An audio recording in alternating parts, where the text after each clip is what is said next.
चिपळूण नगर परिषद यांच्यामार्फत प्रधानमंत्री आवास योजना शहरी, रमाई आवास योजना शहरी, त्याचबरोबर दिव्यांग 5% सेस निधी अनुदान, त्याचबरोबर बचत गट योजना या अशा प्रकारच्या विविध योजनांच्या विविध माहितीच्या शिबिराच्या उद्घाटन सोहळ्याच्या निमित्ताने मी उपस्थितांचे मनापासून स्वागत करतो आणि या भारतीय परंपरेप्रमाणे आपण कार्यक्रमाचा महिला बाल कल्याण उपसभापती माननीय सौभाग्यवती राणीताई महाडेक यांनी या ठिकाणी आगमन झालेले प्रक्रिया मी अत्यंत मनापासून स्वागत करतो। त्याचबरोबर प्रशासकीय अधिकारी माननीय मंगेशजी बेडकर देखील या ठिकाणी उपस्थित आहेत, त्यांचे देखील आम्ही शब्दसुद्धा स्वागत करतोय। आपण भारतीय परंपरेप्रमाणे या ठिकाणी हा शुभारंभ करणार आहोत, तो म्हणजे दीप प्रज्वलनाने मी विनंती करेन सत्ता यांच्या शुभ हस्ते दीप प्रज्वलन केले जाते आजच्या या शुभारंभाच्या प्रसंगाला। त्यानंतर उपनगराध्यक्षा आणि त्याचबरोबर या नियोजन व विकास समिती सभापती माननीय सौभाग्यवती पुन्हा एकदा उद्घाटन सोहळ्याच्या निमित्ताने दीप प्रज्वलन करण्याची विनंती करणार आहे। उपनगराध्यक्षा आणि त्याचबरोबर नियोजन व विकास समिती सभापती सौभाग्यवती रुतालताई दांडेकर यांच्या शुभ हस्ते दीप प्रज्वलन केले जात आहे। त्यानंतर चिपळूण नगरपालिकेचे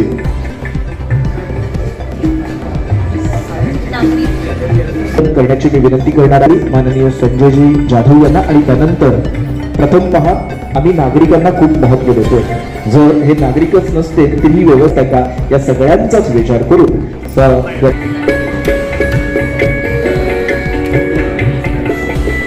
दीप प्रज्वलन करताना आपण पाहतोय ते नागरिक उद्घाटन सोहळा आहे विविध। तदनंतर मी मुख्याधिकारी माननीय संजयजी जाधव यांना विनंती करतोय, आपण आपल्या शुभ हस्ते या ठिकाणी हे दीप प्रज्वलन करावं।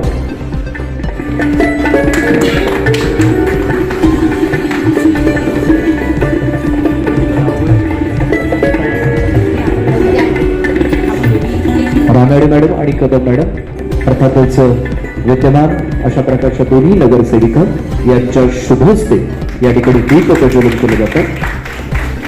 त्याचबरोबर विकी लवेकर आणि त्याचबरोबर श्रीयुत बोलते प्रमोदजी हे विद्यमान नगरसेवक आहेत, यांच्याही शुभ हस्ते या ठिकाणी हे दीप प्रज्वलन केले जात आहे। मला वाटते उदयजी जुळे देखील आहेत, त्यांना देखील मी विनंती करणार आहे। शशिकांतजी मोदी देखील आहेत। या सर्वांच्या शुभ हस्ते या ठिकाणी उपस्थित असणारे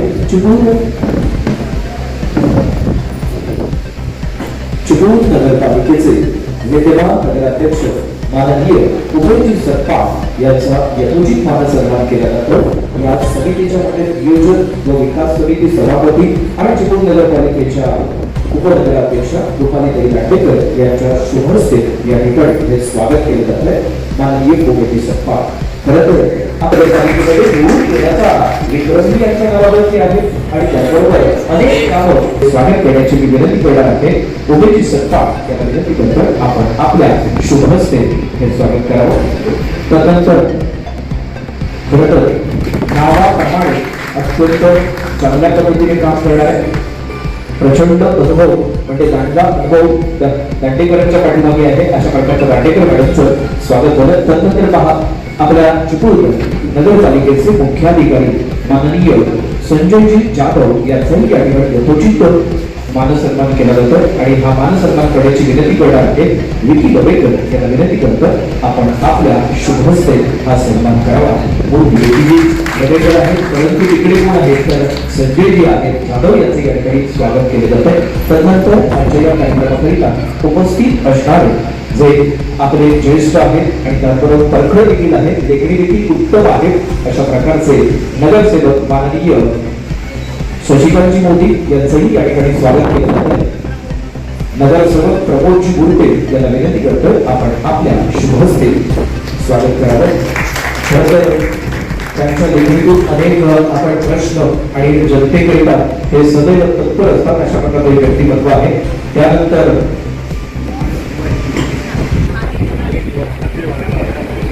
या कार्यक्रमाकरिता उपस्थित असणाऱ्या सौभाग्यवती कोडम मॅडम यांचंही या ठिकाणी स्वागत केलं जात आहे आणि हे स्वागत करण्याची मी विनंती करणार आहे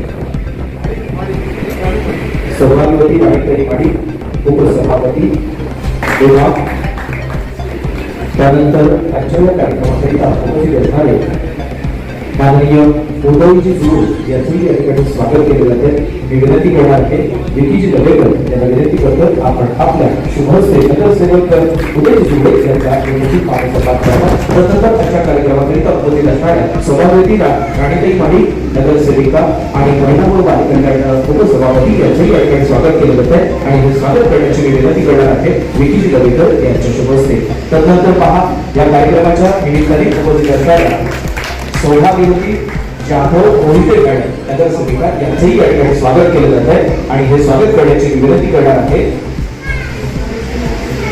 प्रमोदजी गुंडे यानंतर स्वागत आपल्या शुभहस्ते होईल त्याचबरोबर आजच्या कार्यक्रमाच्या निमित्ताने उपस्थित असणाऱ्या नगरसेविका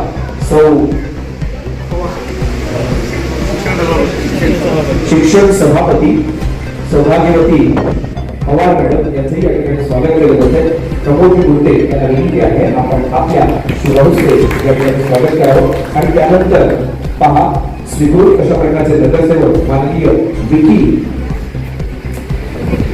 नवेकर यांचंही या ठिकाणी स्वागत केलं जात आहे मी प्रमोदजी गुंडे यांना विनंती करतो आपण या ठिकाणी स्वागत करावं विकी नवेकर त्याचबरोबर आजच्या कार्यक्रमाच्या निमित्ताने उपस्थित असणारे आगळे नगरसेवक यांचंही या ठिकाणी स्वागत केले जाणार आहे मी विनंती करणार आहे प्रमोद गुंडे यांना गणेशजी आगळे आपण या ठिकाणी या कार्यक्रमाचा श्रीगणेश करत असताना नगरसेवक गणेश आगळे यांचं या ठिकाणी स्वागत केलं जाते त्याचबरोबर नगरसेवक माननीय अजय भालेकर हेही या ठिकाणी बसले त्यांचं देखील या ठिकाणी स्वागत केलं जात आहे मी स्वागत करण्याची विनंती करणार आहे उपनगराध्यक्ष यांना विनंती करतो आपण आपल्या शुभहस्ते या ठिकाणी स्वागत करावं त्याचबरोबर आजच्या कार्यक्रमाच्या निमित्ताने उपस्थित असणाऱ्या स्वीकृत नगरसेविका शीतलताई रानडे यांचंही या ठिकाणी स्वागत केलं जात आहे आणि स्वागत करण्याची मी विनंती करणार आहे सौभाग्यवती रुपालीताई कांडेकर मॅडम उपनगराध्यक्षा नगरसेविका वैशालीताई हेमकर यांनी या ठिकाणी विनंती करतात आपण आपल्या शुभहस्ते स्वागत करावं परशुराम एज्युकेशन सोसायटीच्या माजी सदस्य आणि त्याचबरोबर यज्ञनाम नगरसेविका नगर परिषद सौभाग्यवती वैशालीताई हेमकर यांचं या ठिकाणी स्वागत केलं नगरसेवक प्रमोदजी गुंडे यांचंही या ठिकाणी स्वागत केलं जात आहे नगराध्यक्ष उमेशजी संपाळ यांच्या शुभहस्ते कामगारांच्या कल्याणाकरिता आपल्या महाराष्ट्र राज्य शासनाच्या वतीने हे मंडळ स्थापन करण्यात आले आणि चिपळूणचे हे या ठिकाणी कामगार कल्याण अधिकारी श्री निकम यांचं या ठिकाणी स्वागत केलं जात आहे याचंही या ठिकाणी स्वागत केलं जात आहे मला वाटतं आपल्या चिपळूणमध्ये 2 कामगार कल्याण मंडळ आहेत एक कोकणी आणि दुसरं चिपळूण याचंही या ठिकाणी स्वागत केलं जात आहे उद्घाटन सोहळ्याच्या निमित्ताने हे स्वागत करण्याची मी विनंती करणार आहे शशिकांत मोदी यांना विनंती आहे आपण आपल्या शुभहस्ते श्री दवेकर यांचं स्वागत करावं चिपळूण नगर परिषद यांच्या मार्फत आयोजित करण्यात आलेल्या विविध योजना नगराध्यक्ष माननीय उमेशजी संपाळ त्याचबरोबर पत्रकार बंधू सर्व पत्रकार बंधूंना विनंती आहे आपण पुढे या जेणेकरून आम्हाला या ठिकाणी स्वागत करता येईल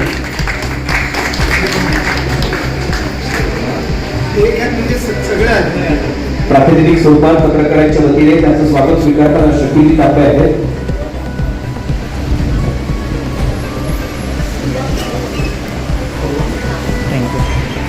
पूर्व मला वाटतं त्यांचाही आवाज आपण अनेक ठिकाणी पाहिलेला आहे पुढच्या आणखी एका नव्या अशा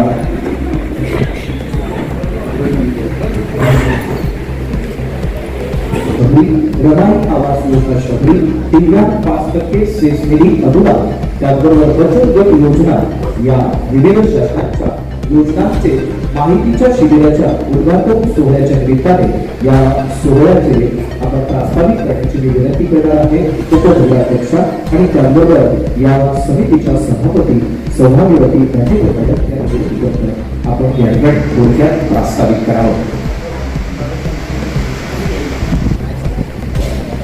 नमस्कार.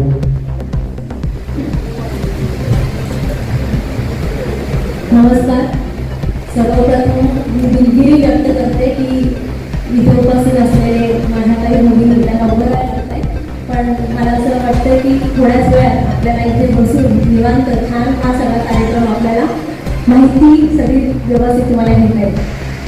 उपस्थित इथे सगळे मान्यवर, नगराध्यक्ष सर, जाधव सर इथे सगळे आलेले आहेत, नगरसेवक आहेत आणि इथे माझं सगळ्यात बघणे आणि बघणे. आज हा जो कार्यक्रम आपण नियोजित केला आहे, जवळपास तुम्हाला लक्षात येईल की 7 ठिकाणी आपण हा कार्यक्रम घेत आहोत. कार्यक्रमाची प्रस्तावना माझ्याकडे आली आहे. त्या जबाबदारीने मी तुम्हाला सांगू इच्छिते की जेव्हा प्रभागात आम्ही सगळे फिरत होतो त्यावेळेस आमच्या लक्षात आलं की सरकारकडून इतक्या वेगवेगळ्या प्रकारच्या योजना, इतक्या वेगवेगळ्या योजना येत असतात, परंतु होतं हे की त्या योजनांचे जे लाभार्थी आहेत तिथपर्यंत त्या योजना पोहोचवल्या जात नाहीत किंवा त्यांना कळत नाही, त्यांची माहिती तिथपर्यंत दिली जात नाही. आणि म्हणून या संकल्पनेतून जेव्हा आमची नियोजन विकास समितीची पहिली सभा झाली त्यावेळेस आम्ही सगळ्यांनी ठरवलं की सगळ्यात पहिला आपण जर काही उपक्रम घ्यायचा असेल तर तो असेल की सरकारने दिलेल्या ज्या काही योजना आहेत त्याच्या लाभार्थ्यापर्यंत ती योजना नेणं हे आपलं सगळ्यात पहिली जबाबदारी असणार. आणि म्हणून आज हा कार्यक्रम हा आपला उपक्रम आहे की ज्याच्या माध्यमातून सरकारने आपल्याला दिलेल्या ज्या काही योजना आहेत त्या तुमच्यापर्यंत आम्ही सगळे एकत्र येऊन तुम्हाला हे तुमच्यापर्यंत तुमचे लाभ आहेत, हा तुमचा हक्क आहे आणि ही आमची जबाबदारी आहे म्हणून हा तुमच्यापर्यंत पोहोचवण्याचा आमचा सगळ्यात पहिला हा एक प्रयोग म्हटला तरी चालेल किंवा एक प्रयत्न असं म्हणायला तरी चालेल. वेगवेगळ्या स्तरावरती ह्या योजना आमच्या लक्षात आल्या की फक्त नगर परिषदच इथे ह्या योजनांकडे जबाबदार आहे असं नाही, तर वेगवेगळ्या सरकारी कार्यालय आहेत ज्याच्या माध्यमातून ह्या योजना तुमच्यापर्यंत पोहोचवण्याची जबाबदारी दिली. आणि म्हणून माझ्या संपर्कात त्यावेळेस निकम सर आले आणि त्यांच्याकडनं मला कळलं की काही कामगार कल्याण मंडळाच्या माध्यमातून सुद्धा अशा काही योजना आहेत त्या तुमच्यापर्यंत पोहोचवल्या गेल्या तर कदाचित तुम्हाला त्याच्यापासून सुद्धा खूप छान फायदा मिळू शकतो किंवा त्याचा तुम्हाला उपयोग घेता येईल. त्याच पद्धतीने पंचायत समिती आहे, त्यानंतर नगरपालिका आहे, ह्या सगळ्यांकडे वेगवेगळ्या योजनांची जबाबदारी. मग नगरपालिकेकडे कोणती जबाबदारी आहे, पंचायत समितीकडे कोणत्या जबाबदारी आहे, तसंच कल्याण कामगार मंडळ आहे त्यांच्याकडे कोणत्या आहे, अशा ह्या जबाबदाऱ्या आम्ही तुमच्यापर्यंत पोहोचवण्याचा आमचा हा मानस आहे. आज तुम्ही या सगळ्या योजनांची माहिती घ्या जेणेकरून आपण ह्या योजनांच्या माध्यमातून आपल्याला कोणती योजना आपल्याला घेता येईल किंवा त्याच्यासाठी लागणारे कागदपत्र काय आहे, ही योजना कोणासाठी आहे, म्हणजे ही फक्त आपल्यासाठी आहे का अजून वेगवेगळ्या योजना आपण कोणापर्यंत देऊ शकतो, सांगू शकतो, ही माहिती तुम्ही घ्या. आणि जिथे तुम्हाला वाटतंय की बाबा तुमचे काही प्रश्न असतील, तुम्हाला जर काही शंका असतील तर त्याबद्दल आपण इथे तसं काय म्हणतो एक थोडंसं एक चर्चासत्र पण करू. आणि त्यानंतर आमच्याकडे तुमची माहिती असणारच आहे, पण तुम्ही पण ही माहिती द्या की ह्या योजनेचा लाभ जर आपल्याला घ्यायचा असेल तर कुठल्या व्यक्तीला आपण संपर्क केला पाहिजे, ती व्यक्ती कुठल्या संस्थेशी संबंधित आहे, जेणेकरून तुम्हाला थोडं सोपं जाईल की जास्त आपण म्हणतो की धावपळ तुमची होणार नाही आणि तुम्हाला सहजपणे त्या योजनेचा लाभ तुम्हाला घेता येईल. सगळ्या योजनांना अगदी सरळ सिंपल कागदपत्र लागतात. सगळी तयारी उशी झाली किंवा मात्र योजना तुमच्याकडे फक्त कागदपत्र व्यवस्थित जी काही शासकीय त्यांच्या मार्फत आयोजित केलेल्या आमच्या नियोजन समितीच्या आणि चिपळूण नगरपालिकेच्या उपाध्यक्ष आदरणीय गोरेकरताई, तसेच कांडेकरताई, तसेच आमचे मुख्याधिकारी जाधव साहेब, उपस्थित सर्व नगरसेवक, सभापती आणि उपस्थित माझ्या पेटमाप सर्व महिला भगिनी आणि माझे पत्रकार बंधू, तसेच माझे प्रशासनातील सर्व अधिकारी. सर्व मला आनंद होतो की मान्य करता येईल की आज हा कार्यक्रम 4:30 म्हणजे 4:30ला चालू झाला. म्हणजे नियोजन कसं असतं त्याचं एक तुम्ही जिवंत उदाहरण तुम्ही आमच्या समोर दिले. आणि माझ्या माता भगिनी त्या दररोज मी त्यांच्या बरोबर असतो आणि कायम माझ्या पाठीचे असण्याकडे माझ्या समोर आहे. आज तोही मला आनंद आहे की वेळेचं बंधन असलं की नियोजन बरोबर व्यवस्थित होतं. कारण जो आपल्या हातामध्ये जो आपण कार्यक्रम घेतला आहे पंतप्रधान आवास योजना असेल, रमाई आवास योजना असेल, दिव्यांगांचा असेल किंवा आपण नेहमी आपल्या भागामध्ये बचत गटाचा कार्यक्रम आपण घेतच असतो. परंतु काही जणांना काही डॉक्युमेंटच्या अभावी असते किंवा काही माहिती नसण्याच्या अभावी असते. त्यामुळे आपल्या मॅडमने जो हातामध्ये जो उपक्रम घेतलाय हा इतका उत्तम आहे की आपल्याला फेरा मारावा लागणार नाही, आपल्याला गडबड करावी लागणार नाही. तुम्हाला अजूनही मी माहिती देतो की शिवसेना शहराच्या माध्यमातून आणि हा जो कामगार कल्याणचा जो कार्यक्रम आहे तो मी कालच ओपन केला. काल पण मी एक फॉर्म भरलाय आणि सांगण्याचा आनंद असा होतोय की माझ्या त्यावेळी आम्ही आदरणीय पालकमंत्री उदय सामंत साहेबांच्या माध्यमातून आम्ही त्यावेळी कामगार कल्याणचे आम्ही 268 फॉर्म भरले होते. कुठे समोर बसल्यात उभ्या आहेत त्यांनी फॉर्म भरले होते. आता जास्त फॉर्म भरायला सांगितलं काही होत्या. सांगण्याचा विचार असा आहे की आपल्याला काम करताना आपल्याला व्यवस्थित डॉक्युमेंट असतील जर का आपल्याला व्यवस्थित डॉक्युमेंट असतील तर मला वाटतं की आपल्याला फेरा मारायला लागणार नाही. तुम्हाला आज याच्यासाठी कामगार कल्याणचे जे अधिकारी आहेत त्यांना मी मुद्दाम 2 गुलाब दिले. ते निकम सर आहे तर तुम्ही आपल्याला एक काम करायचं आहे. त्यामुळे तुम्हाला आम्ही या संदर्भात जास्त वेळ न घेताना मी माझ्या या सगळ्या माता बंधू भगिनींना मी शुभेच्छा देतो. आणि मला माझा पेटमामध्ये आमच्या कार्यक्रमाला मला जायचं आहे कारण मला अज्ञात यावी एवढीच फक्त हे करतो. मी मॅडमला पुन्हा एकदा शुभेच्छा देतो. एक चांगला कार्यक्रम तुम्ही हातामध्ये घेऊन माझ्या या महिला भगिनीच्या फेऱ्या तुम्ही वाढवणार आहात आणि तुम्हाला त्या कोणती अडचण आली तर मी सोमवार ते गुरुवार यांच्याकडून आपल्याला या ठिकाणी शुभेच्छा दिल्या गेल्या. मला वाटतं शशिकांतजी मोदी हे यानंतर गोष्टी तत्पूर्वी मॅडमना एक गोष्ट सांगणार आहे की आपल्या या चिपळूण मधून फक्त एकट्या चिपळूण तालुक्यातून 150 152 आणि आता आणखीन एक प्रस्ताव जाणार आहे तो बाल संगोपन योजनेचा आहे. तो आपल्या चिपळूण मधून गेलेला आहे. म्हणजे बाल संगोपन योजना कोणाकरता लागू होते? ज्यांचे वडील ज्या मुलाचे वडील नाहीये, ज्याचं वय वर्ष 18 पेक्षा कमी आहे, आई नाहीये, वडील नाहीये, आई आहे, लाभार्थी ठरतो. आई नाहीये, वडील आहेत, लाभार्थी होतो, त्याला लाभ मिळतो. आई नाहीये, वडील नाहीये, तरी देखील लाभ मिळतो. आई किंवा वडील यांच्यापैकी गंभीर आजारी आहे म्हणजेच कॅन्सर सारखा रोग असेल, किड सारखा रोग असेल, किडनी फेल असेल किंवा हृदयावरती शस्त्रक्रिया असेल, मेंदूवरती शस्त्रक्रिया असेल, गंभीर आजारी असेल, 26 गंभीर आजार आहेत. त्या आजारात जर तुम्ही बसला तर त्या ठिकाणी त्या पद्धतीने तुम्ही या ठिकाणी याचा लाभ घेऊ शकता. त्यानंतर पुढे जर आई आणि वडील दोघेही दिव्यांग असतील तरी देखील या बाल संगोपन योजनेचा लाभ मिळतो. त्यानंतर जर मूल स्वतः तो पाल्य जर दिव्यांग असेल तरी देखील त्याचा लाभ मिळतो. महिन्याला 2250 रुपये एका मुलाला मिळतात. असे 2 मुलांना 2250 मिळू शकतात. जर अधिक माहिती पाहिजे असेल तर माझ्याकडे या, मी तुम्हाला देईल. काही लाभार्थी इथे आहेत, मी बघितले आमच्या या ठिकाणी आमच्या शाळेतले असतील किंवा इतर विभागातले असतील, नुकत्याच दाखल झालेले आहेत.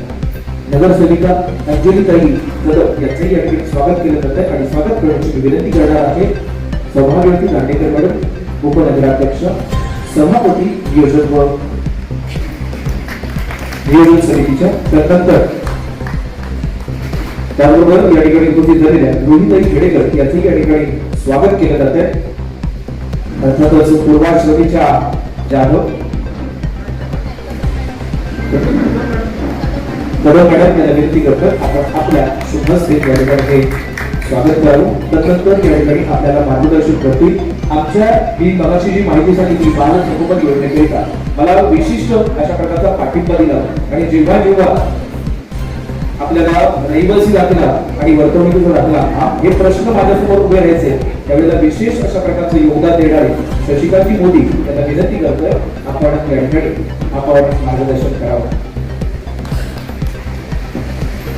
छत्रपती शिवराय व्यासपीठावरील नुकतेच आपल्याला सगळ्यांना संबोधून एका महत्वाच्या कामासाठी निवडून दिलेले आदरणीय उमेशजी सपकाळ आपले नगराध्यक्ष, ज्यांच्या ज्यांच्या माध्यमातून सर्वांना लाभ व्हावा, सबका साथ सबका विकास म्हणून ज्यांनी हा कार्यक्रम आयोजित केला ते चिपळूण नगरपालिकेच्या उपनगराध्यक्षा आदरणीय दांडेकर मॅडम, चिपळूणचे मुख्याधिकारी जाधव साहेब, पेडाणकर साहेब, बापू साडुलीकर तसेच सर्व विद्यमान नगरसेवक, सभापती आणि नगरसेवक, महाराष्ट्र शासन किंवा केंद्र सरकार यांनी संपूर्ण नागरिकांना वेगवेगळ्या प्रकारच्या योजना आणलेल्या आहेत, पण या योजनांची माहिती आपल्याला मिळत नाही. मग या योजना नेमक्या कुठल्या आहेत, त्याची माहिती कशी मिळेल, मग या योजनेला कोणते कागदपत्र पाहिजे, बरं ह्या योजनेचा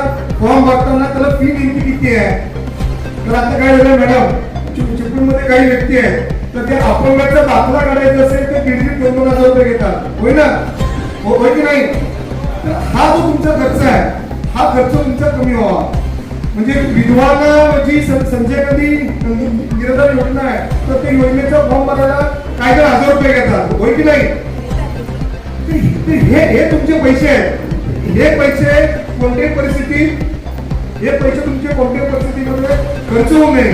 आणि जो माणूस दिव्यांग आहे, विकलांग आहे किंवा परिस्थितीने थोडासा अडचणीचा आहे किंवा कौटुंबिक खूप त्रासलेला आहे, त्याला कुठल्याही प्रकारची आर्थिक कोशिश, आर्थिक भार हा पडू नये म्हणून ह्या सगळ्या योजना ह्या मोफत आहेत. जास्तीत जास्त याची फी 150 ते 200 रुपये असते, याच्यावर कुठल्याही योजनेची फी नाही. मग याला नेमके डॉक्युमेंट कुठले पाहिजे, ह्या सगळ्याची माहिती देण्यासाठी ह्या ज्या वरच्या योजना आहेत, प्रधानमंत्री आवास योजना, रमाई आवास योजना, दिव्यांग ऍक्टिव्हिटी, बचत गट किंवा आणखी काही योजना आहेत, या सगळ्यांची माहिती देण्यासाठी सगळी माध्यम मंडळी आलेली आहेत. ह्या माध्यम मंडळीकडून ती माहिती तुम्ही समजून घ्या. तुम्हाला काय अडचण असेल तर त्यांचा व्यक्तिशः त्यांचा फोन नंबर घ्या आणि त्याला विचार आम्ही कुठल्याला फोन केला तर तुम्ही फोन आमचा उचला. तर ही जी मंडळी आहे ही मंडळी वेगवेगळ्या भागामध्ये जाऊन वेगवेगळ्या लोकांना माहिती देत असतात. त्यामुळे तुम्ही नेमकं फोन करा आणि मी फोन उचलला नाही तर तुम्ही काय म्हणाल, चिपळूण नगरपालिकेने इथे एक प्रोग्राम आयोजित केला, आमच्या समोर या मॅडम काय मॅडम चव्हाण मॅडम इथे आणून दिला आणि आता ते फोन उचलत नाही. त्यामुळे असं कुठलाही गैरसमज होऊ नये म्हणून तुम्ही सर्व व्यवस्थित ऐका, त्यांचं व्यवस्थित नाव घ्या, त्यांचा पत्ता घ्या, चिपळूणमध्ये कुठं ऑफिस आहे तर ती सगळी माहिती देतील. आणि एखादा डॉक्युमेंट कमी पडला तर एखादा डॉक्युमेंट कमी पडला त्याला कुठल्या ना कुठल्या गोष्टीचा अहवाल असतो. एखादा डॉक्युमेंट नसेल तर त्याला कुठल्या ना कुठल्या तरी गोष्टीचा अहवाल असतो. तो नेमकं काय आहे ती माहिती पण चव्हाण मॅडम निकम सर हे सगळे देतील. व्यवस्थित माहिती घेऊन घ्या. काही कळलं नाही तर त्याला परत एकदा विचारा. आपल्याला प्रत्येक नागरिकापर्यंत ही ह्या सगळ्या योजना पोहोचल्या पाहिजे आणि सबका साथ सबका विकास हे आपल्याला ध्येय केंद्र सरकारचं आहे ते आपल्याला इथे यशस्वीपणे राबवायचं आहे. एवढं बोलतो आणि अतिशय छान उपस्थिती आहे. आणि इथे स्थानिक नगरसेवक आमचे गुर्टे साहेब, विकी साहेब यांनी फार छान उपस्थिती आणलेली आहे. आणि मॅडम तुम्ही मला प्रोग्राम अतिशय सुलभ उपस्थित केलाय. म्हणजे आम्हाला असं वाटलं की 15-20 लोक असतील थोडं उशिरा जाऊया म्हणून आम्ही थोडं उशिरा होतो, त्याबद्दल मी क्षमा मागतो. पण इथं जर एवढी सगळी गर्दी बघितल्यावर 100% गुर्टे साहेब की आपल्याला 100% काम करणं आवश्यक आहे. आणि ते चिपळूण नगरपालिकेच्या माध्यमातून जर आपण युक्ती म्हणून केलं तर एक मजबूत गट आपला होऊ शकतो असं मला इथे विचार होतं. तुमच्या सगळ्यांना मी सांगतो की सगळे मंडळीचं चांगल्या प्रकारे सहकार्य करतील. काही शंका असेल तर ही जी मार्केट मंडळ आहे मोठे साहेब दांडेकर यांची संपर्क करा आणि या सगळ्या योजनेचा लाभ घ्या. हा लाभ घेताना कुठल्या अधिकाऱ्याने तुम्हाला अडचण केली किंवा काय झालं तरी सगळ्या गोष्टी यांना सगळ्या तुमच्या सगळ्या योजना या व्यवस्थित तुम्हाला त्याचा लाभ मिळू शकेल. आणि या योजना फास्ट मिळण्यासाठी कुणालाही पैसे देऊ नका. कुठलाही यशाचा मार्ग शॉर्टकट नाही. तुम्ही त्या ट्रॅक वरून जात तर त्याचा लाभ मिळणार नाही. ओळखी जाऊन पटकन जा तसं होत नाही. त्या ट्रॅक मध्ये गेल्यावर सगळे लाभ मिळतील एवढं बोलतो. आणि हा कार्यक्रम आयोजित केल्याबद्दल सगळ्यांचे आभार व्यक्त करतो. नगरपालिकेच्या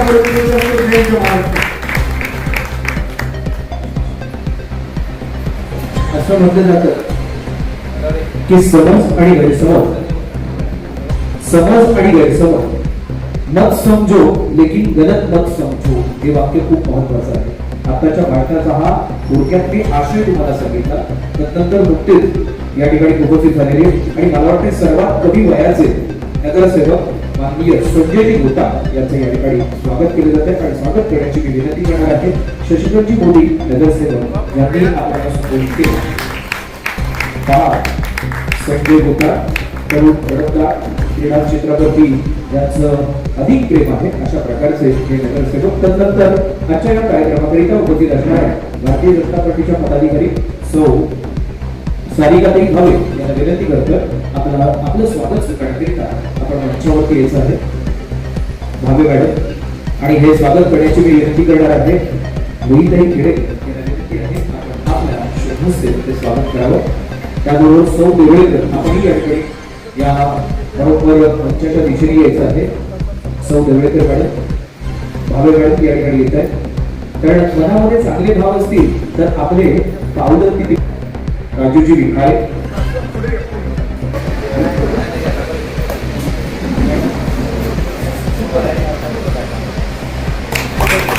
असं म्हटलं जात आहे की मनुष्याची ही धडपड स्वप्नातील आपली हेच देऊ तुम्हाला घर.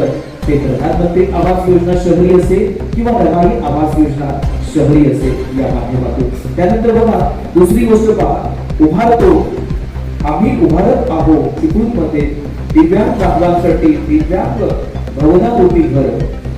5% सेस निधी अनुदानाची तुमच्यावर तत्पूर्वी बरसते आहे सुखद ही सर. म्हणजे 5% अनुदानाचा सुख घ्यायचं आहे. दिव्यांग भवन तर होणारच आहे, अपेक्षा आहे आम्हाला. त्यानंतर महिला सक्षमीकरण स्वावलंबन बचत गटामधून उभारले हे कौटुंबिक रूपी घर त्यांनी विकसित प्रगती पथावरती नेण्यास करतो आहे प्रयत्न आम्ही बरोबर. हे सगळे प्रयत्न करतात.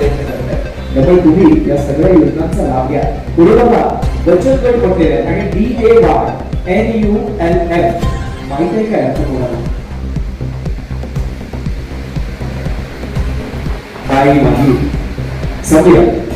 तर दीनदयाळ योजना एन म्हणजे नॅशनल अर्बन लाईव्हहुड मिशन अशा पद्धतीने त्याचा अर्थ आहे. या संपूर्ण शिबिराबद्दल मार्गदर्शन करण्याची मी विनंती करणार आहे. तुम्हाला माहिती आहे की आपल्याकडे जर माहितीच नसेल तर आपल्याला कोणती गोष्ट प्राप्त करता येत नाही. म्हणूनच या ठिकाणी प्रथमतः शहर स्तरीय तांत्रिक समन्वय आणि प्रधानमंत्री आवास योजना विभागाचे सूरज चिपळूणकर यांना विनंती करतात आपण या ठिकाणी या घराबद्दल या योजनेबद्दल मार्गदर्शन करावे. नमस्कार, मी सूरज चिपळूणकर, शहरस्तरीय तांत्रिक समन्वय. आपल्याकडे प्रधानमंत्री आवास योजनेअंतर्गत ज्यांचे घर हे पक्क्या स्वरूपात नाही त्या लाभार्थ्यांना घर बांधण्यासाठी केंद्र शासनाकडून 2.5 लाख रुपये अनुदान दिले जाते. त्यासाठी लाभार्थ्याचे उत्पन्न हे 3 लाखापेक्षा कमी असावे. त्यांचे भारतात कुठेही पक्क्या स्वरूपाचे घर बांधलेले नसावे आणि त्यांना अर्ज करण्यासाठी प्रधानमंत्री आवास योजना या पोर्टलवरती आधार कार्ड लागतो. आधार कार्डद्वारे ते रजिस्ट्रेशन करू शकतात. त्यासाठी त्यांना उत्पन्नाचा दाखला हा 3 लाखापेक्षा कमी असावा लागतो आणि सातबारा किंवा प्रॉपर्टी कार्ड त्यावरती सहिस्सेदार असतात. त्या सहिस्सेदाराची त्यांना सहमती पत्र घ्यावे लागतात. जेणेकरून तुम्हाला जेव्हा बांधकाम परवानगी फाईल सबमिट करावी लागेल त्यावेळी तुम्हाला त्या बांधकाम परवानगीत अडथळा येणार नाही. या सर्व ज्या गोष्टी आहेत त्या तुम्ही बांधकाम चिपळूण नगर परिषदेच्या बांधकाम विभागामध्ये येऊन याबद्दल अधिक सविस्तरपणे माहिती घेऊ शकता. त्याबद्दल जर तुम्हाला अर्ज पण करायचा असेल तर तुम्ही बांधकाम विभागामध्ये सदर कागदपत्र घेऊन आलात तर तुमचा अर्जही भरून देण्याची व्यवस्था करण्यात येईल. धन्यवाद.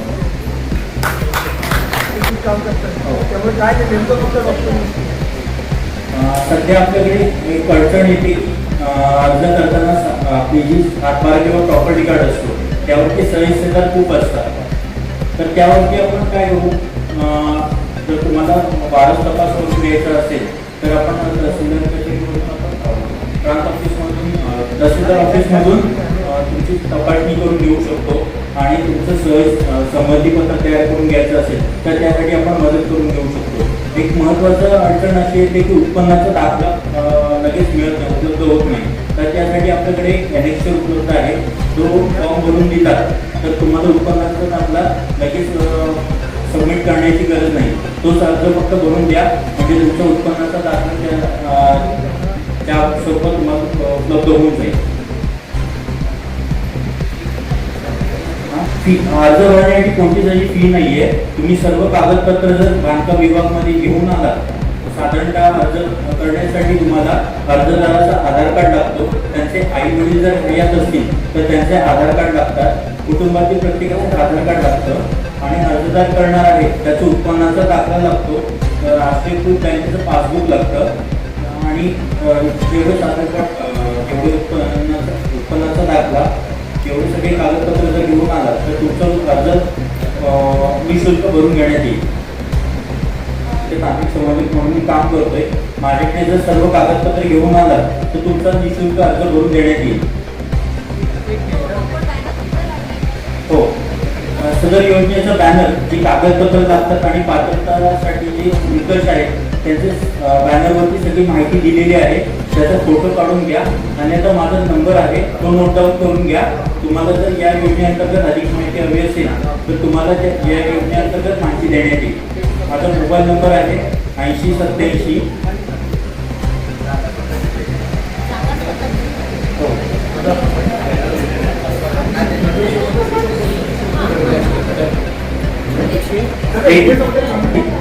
अकरा 5258 आणि सदर योजनेअंतर्गत जर घडताना काही अडचण येत असेल तर तुमचे स्थानिक नगरसेवक आहेत त्यांच्याशी जरी संपर्क साधला तरी ते आम्हाला त्याबद्दल तुमची जी काही अडचण असेल ते आम्हाला सांगतील. आपण त्या संख्येचं निरसन करू. मी एक तुला सांगतो, आता ते साहेबांनी बाकी सांगितले आपल्या सर्व योजना आहेत आपल्या सर्वांनी कार्यक्रम होतोय. तर माझी आपल्या सर्वांना विनंती आहे की जे साहेब लोक सांगतात तुम्ही त्याचं ऐकून घ्या. तुम्हाला ज्या काही अडचणी असतील तर मी आहे देखील आहे आम्ही सर्व स्थानिक नगरसेवक पुण्यातून तुम्हाला जी माहिती आहे आणि ज्या नगरपालिका कॉर्पोरेशन तुम्हाला ज्या काही अडचणी येतील तर आम्ही निश्चित तुम्हाला सहकार्य करू.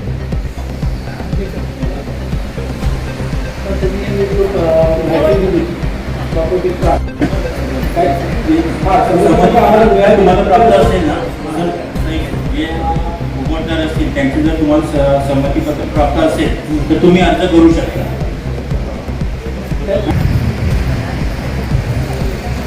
ऍक्च्युली ही प्रधानमंत्री आवास योजना ही ग्रामीण आणि शहरी अशी दोन भागांमध्ये आहे. आणि शहरी भागामध्ये याचे 4 प्रकार आहेत. 4 प्रकार म्हणजे एक समूहाची योजना आहे. म्हणजे एखादी मोठी सोसायटी असेल त्यांना रिडेव्हलपमेंट करायचं असेल किंवा सगळ्या मिळून एक सोसायटी बांधायचं ती तो एक प्रकार आहे.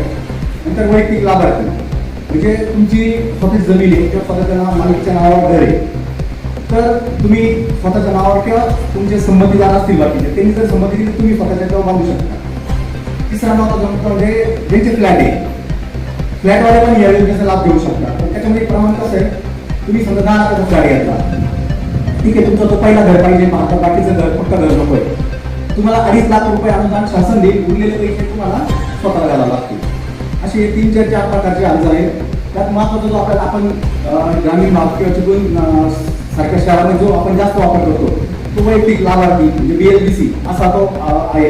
आणि यानुसार फक्त महत्त्वाचं काय, तुम्ही अर्ज करणं खूप महत्त्वाचं आहे. नंतरची प्रोसेस आमचे इंजिनियर करणार, तो राज्य शासनाकडे जाणार, ऑनलाईन जाणार, तो केंद्राकडे जाणार, ते सगळं मंजुरी होऊन आल्यानंतर आम्ही तुम्हाला कळवणार. अर्ज प्रक्रिया तुम्ही पूर्ण केली, जोपर्यंत अर्ज मंजूर होत नाही तोपर्यंत आमचा पाठपुरावा असतो. एकदा तुमचा अर्ज मंजूर होऊन आला मग त्या पुढची प्रक्रिया आपली जलदगतीने होते. आणि यामध्ये लिगली सगळं पाहिलं जातं. आपलं घर आहे त्याच्यामुळे आपल्याला डेली परमिशन मिळते. म्हणजे भविष्यात आपल्याला कोणी तिथून काढू शकत नाही. आपण योग्य प्रकारे बांधकाम परवानगी घेतली याचा पण पुरावा आपल्याकडे असतो आणि सर्व व्यवस्थित केले जावं.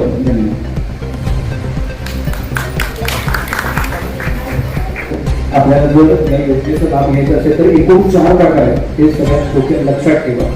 2.5 लाख रुपये भेटणार आहेत. 6 टप्पे आहेत.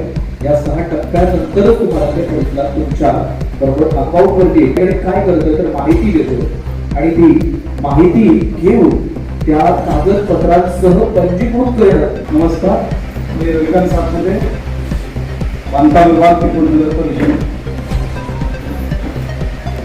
आत्ता सुरेश कुटुंबकर यांनी जे सांगितलं प्रधानमंत्री आवास योजनेबद्दल आणि मार्गदर्शक सीओ साहेबांनी प्रधानमंत्री आणि रमाई आवास योजनेचे सेम कसे उद्भवत आहेत पूर्ण फक्त रमाई आवास योजनेला शहरी अंतर्गत योजनेचे स्वरूप म्हणजे नगर परिषद नगरपालिका किंवा नगरपालिका शहरातील ते फक्त अनुजाती व नवबौद्ध घटकातील व्यक्तींना पक्के घर बांधण्यासाठी ते अनुदान देण्यात येते.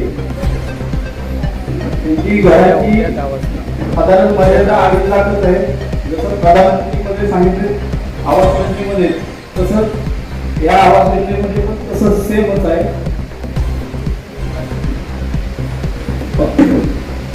यासाठी रमाई आवास योजनेसाठी कोण पात्रता असेल? एक लाभार्थी अनुजाती व नवबौद्ध घटकातील असावा. 2 लाभार्थ्याचे महाराष्ट्रातील वास्तव्य किमान 15 वर्ष असावे.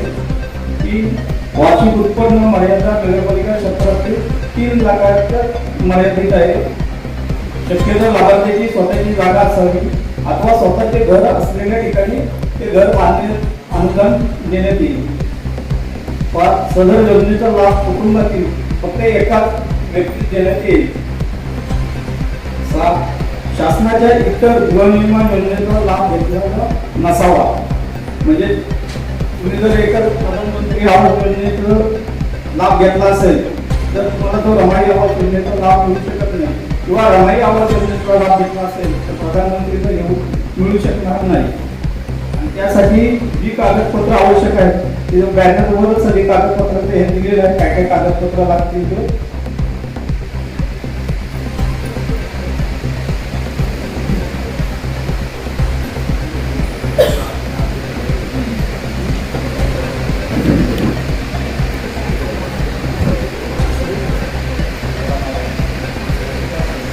आता जे उपस्थित आहेत त्याच्यामध्ये कोणी रमाई आवास योजनेसाठी कोणी अर्ज केलेला आहे का याआधी?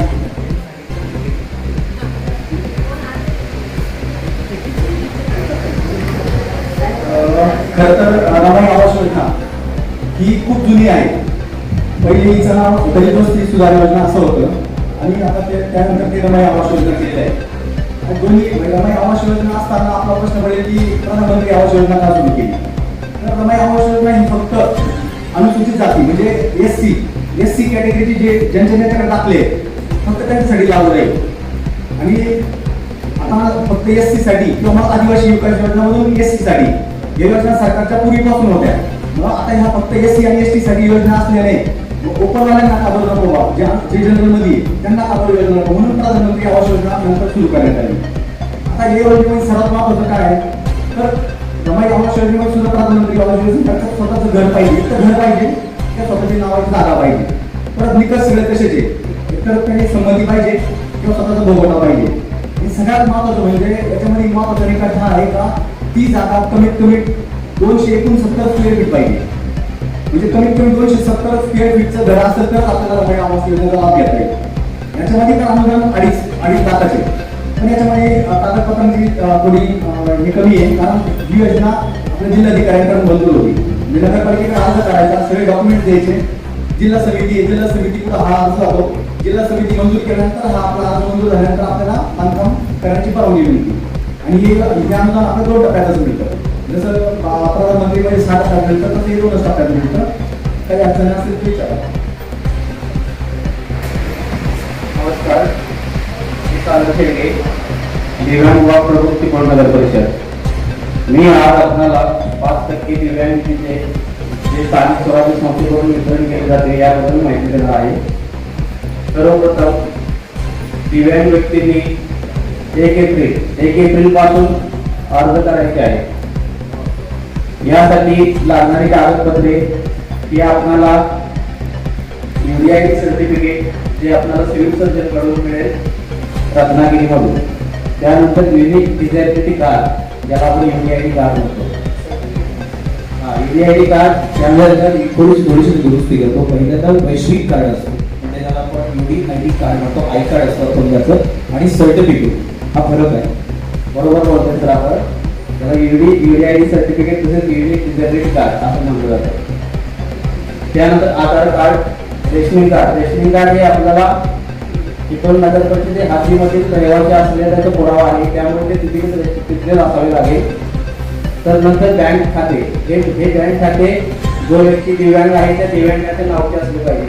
असं नाही की दिव्यांग व्यक्ती आहे आणि बँक खातं देतोय त्याच्या वडिलांचे किंवा त्याचे आई, असं नाही चालणार. त्याच्यानंतर तो व्यक्ती हा चिपळूण नगर परिषदेतील रहिवासी असणे गरजेचे आहे. यावर्षी आपण 1 एप्रिल पासून दिव्यांगांचे अर्ज घेण्यासाठी सुरुवात करत आहोत.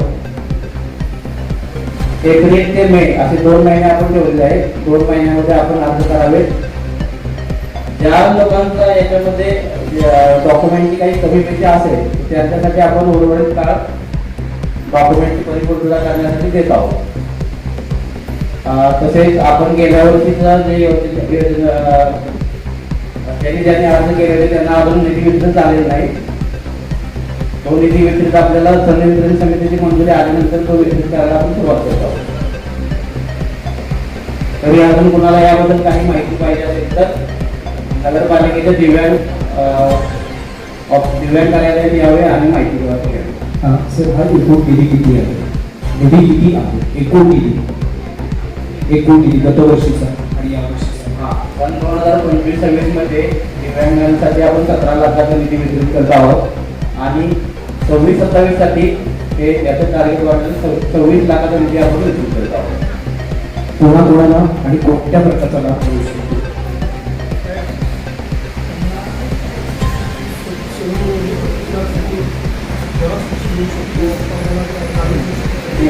तो 5% अनुदान आहे, ते कशा कशाकरिता मिळतो थोडक्यात? या 5% निधीचे वितरण आपण खावटीसाठी देऊ शकतो, औषधोपचारासाठी देऊ शकतो. तसेच स्वयंरोजगाराकरता कुणाला झेरॉक्स मशीन हवे असेल, लॅपटॉप हवा असेल, तसेच घंटागार या प्रकारे आपण याच्या अगोदर पण दिलेलं आहे आणि इथून पुढे पण आपण यासाठी देत आहोत. फक्त याचं हे आहे की डिझॅबिलिटीचं क्रायटेरिया असतं याच्यामध्ये. डिझॅबिलिटी 40% ते 100% अशी आहे. 40 ते 60%, 60 ते 80 आणि 80 ते 100 असं 3 टप्प्यामध्ये आपण हे निधी वितरित करतो. अधिकाधिक एका दिव्यांगाला किती आपण निधी वितरित करतो? यावरती 17 लाखाचा निधी आपला शिल्लक आहे. एका तालुक्याला जास्तीत जास्त कमाल मर्यादा याच्यामध्ये 80% ते 100% जे डिझॅबिलिटी पर्सन आहे त्यांना आपण यावर्षी 14,000 रुपये हा निधी वितरित केलेला आहे. त्याच्या खाली आहे त्यांना आपण 12,000 रुपये आणि शेवट आपण 10,000 रुपये असे निधी करत आहोत. तसं निधी आपल्याकडे उपलब्ध असेल त्या पद्धतीने आपण देत आहोत.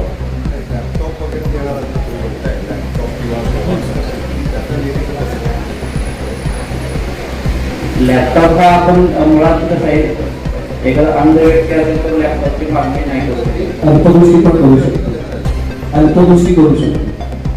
अल्पदृष्टी लो विजन लॅपटॉपचा प्रकार काय आहे ते आपण स्वीकारणे करू. त्या पद्धतीचे लॅपटॉप आहे, म्हणजे त्याला ऐकायला येईल. अल्पदृष्टी वाचू शकत नाही जास्त, त्याच्याकरता लॅपटॉप देता येईल. आहे GR मध्ये 23चा GR काढून की तुमच्या लक्षात येईल 2023. ठीक आहे, आपण बघूया. GR असेल तर त्या पद्धतीने आपण निधी त्यानंतर शंका कोणाच्या असतील तर विचारू शकता. तर तुम्ही या ठिकाणी संवाद साधताय माननीय कोर्टे साहेब. या प्लॅटफॉर्मवरील महिला बंधू भगिनींना सांगू इच्छितो की नगरपालिकेमध्ये निवडून आल्यानंतर पहिल्या जेव्हा काउन्सिल झाली त्यामध्ये या संदर्भाचा विषय चर्चा झाला आणि आमचे ज्येष्ठ नगरसेवक सन्माननीय शशिकांतजी मोदी यांनी आम्हाला या संपूर्ण योजनेची माहिती दिली. ही योजना कशी आहे वगैरे काय आता साहेबांनी आपल्याला सर्वांना सांगितलं असेलच. मी स्वतः 2-3 फॉर्म जमा केलेले आहेत साधारण 1 एप्रिल ते 31 मे पर्यंत. ज्यांना कोणा या योजनेचा लाभ घ्यायचा आहे त्यांनी आमच्याशी संपर्क साधला तरी त्याबद्दल माहिती आम्ही तुम्हाला काढू शकतो आणि या योजनेचा लाभ तुम्हाला मिळेल. आणखी एक गोड बातमी दिव्यांगांकरिता की दिव्यांग मोहम्मद देखील उभा राहील याच्यावर चर्चा झालेली आहे एका सभेत. बरोबर आहे ना सर? मॅडम बरोबर नाही? तर ते मोहम्मद लवकरात लवकर उभा राहावं अशी मी या ठिकाणी अपेक्षा करतो.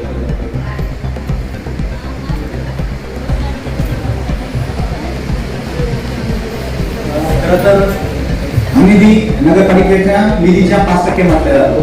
पण खरं कसं आहे, नगरपालिकेचा संदर्भ आता 50 कोटीचा समजा, म्हणजे 50 कोटीच्या 5% झाला.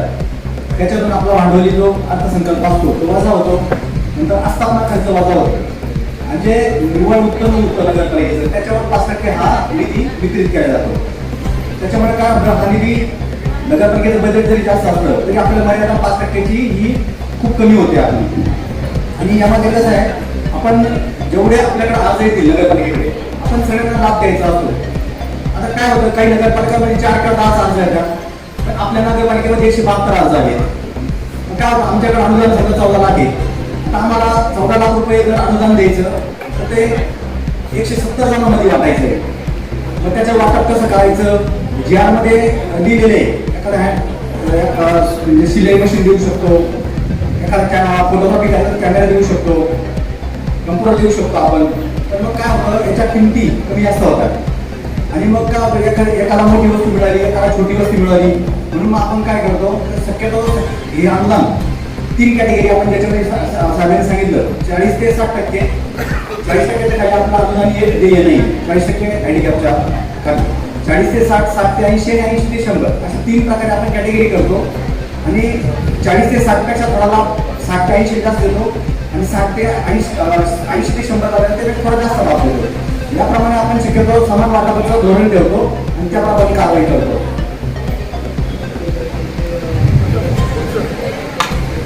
दाखले काढायचे असतील त्यांनी देखील आमच्याकडे संपर्क साधला तरी देखील आपल्याला सगळ्यांना सहकार्य करण्यात येईल. खूप महत्वाची गोष्ट आहे की सिव्हिल हॉस्पिटलच्या माध्यमातून शिबिर लागणार आहे 17 मे रोजी, 17 एप्रिल रोजी फॉर्टिक हॉस्पिटलला. तर आपण तुम्ही जाऊन या योजनेत दाखला काढू शकतो. मॅडमने खूप चांगली आठवण करून दिली आहे. काल जी सभा कर्णबधी आणि अल्पदृष्टी तिथे त्या मशीन आणता येत नाही, त्यामुळे त्यांची होणार नाही. त्यामुळे त्या लोकांनी जाऊ नका. इतर सर्व प्रकारचे दिव्यांगांची तपासणी करून तुम्हाला सर्टिफिकेट वितरित केलं जाऊ शकतं. त्यानंतर असं म्हटलं जातं की सही दिशा में डाला हुआ भले एक ही कदम हो, 100 गलत दिशाओं को मिटा देता है. हे एक चांगलं पाऊल तुम्ही टाकलेलं आहे. त्याकरिता मी सर्वांना विनंती करतोय, तुम्हाला जर शिबिर आवडत असेल, माहिती आवडत असेल तर या सर्व आयोजकांच्या टाळ्या तर झाल्या पाहिजे. ताकद मला वाटतं समोसा काही जणांकडे पोहोचला नाही. बघूया टाळ्या कशा होतात, त्या टाळ्या जोरात झाल्या पाहिजे. झोपले असतील तर जागे होतील. टाळ्यांचे काय काय पाहिजे बघा. शेजारी झोपला असतील तर जागे होईल आणि काहींना जाणीव होईल की माझ्या नक्की कमी बोलावं. त्यानंतर या ठिकाणी स्वागत करणार आहोत माजी नगरसेविका श्रीमती शीलाताई काटेकर याचे या ठिकाणी स्वागत केले जाते. आणि हे स्वागत करण्याची मी विनंती करणार आहे सौ नेमकर मॅडम आणि त्याबरोबर माननीय मुख्याधिकारी श्रीयुत संजयजी जाधव यांना विनंती करतोय आपण आपल्या शुभ हस्ते या ठिकाणी स्वागत करावं. आमचे ज्येष्ठ अशा मला वाटतं निवेदिकांनी इथं सांगितलं टाळ्या जोरात वाजल्या पाहिजे. आपण समोसा खाल्ला किंवा तो तर गिरायला पाहिजे. ओके, आता टाळ्याचं गणित काय असं तुम्हाला सांगतो.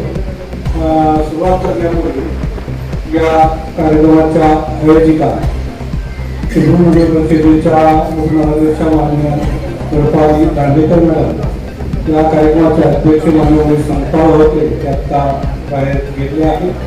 मुख्याधिकारी माननीय संजय जाधव सर आणि सर्व नगरसेवक हे सर्व आदरणीय नमस्कार करतो. आपण सर्वांना नमस्कार करतो. माझा परिचय या ठिकाणी देतो.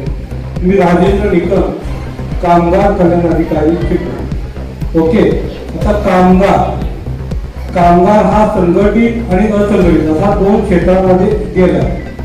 तर मी कोणासाठी काम करतोय तर मी संघटित कामगारांसाठी काम करतो. ओके, आता मी मुद्दामून हे सांगतोय बरं का.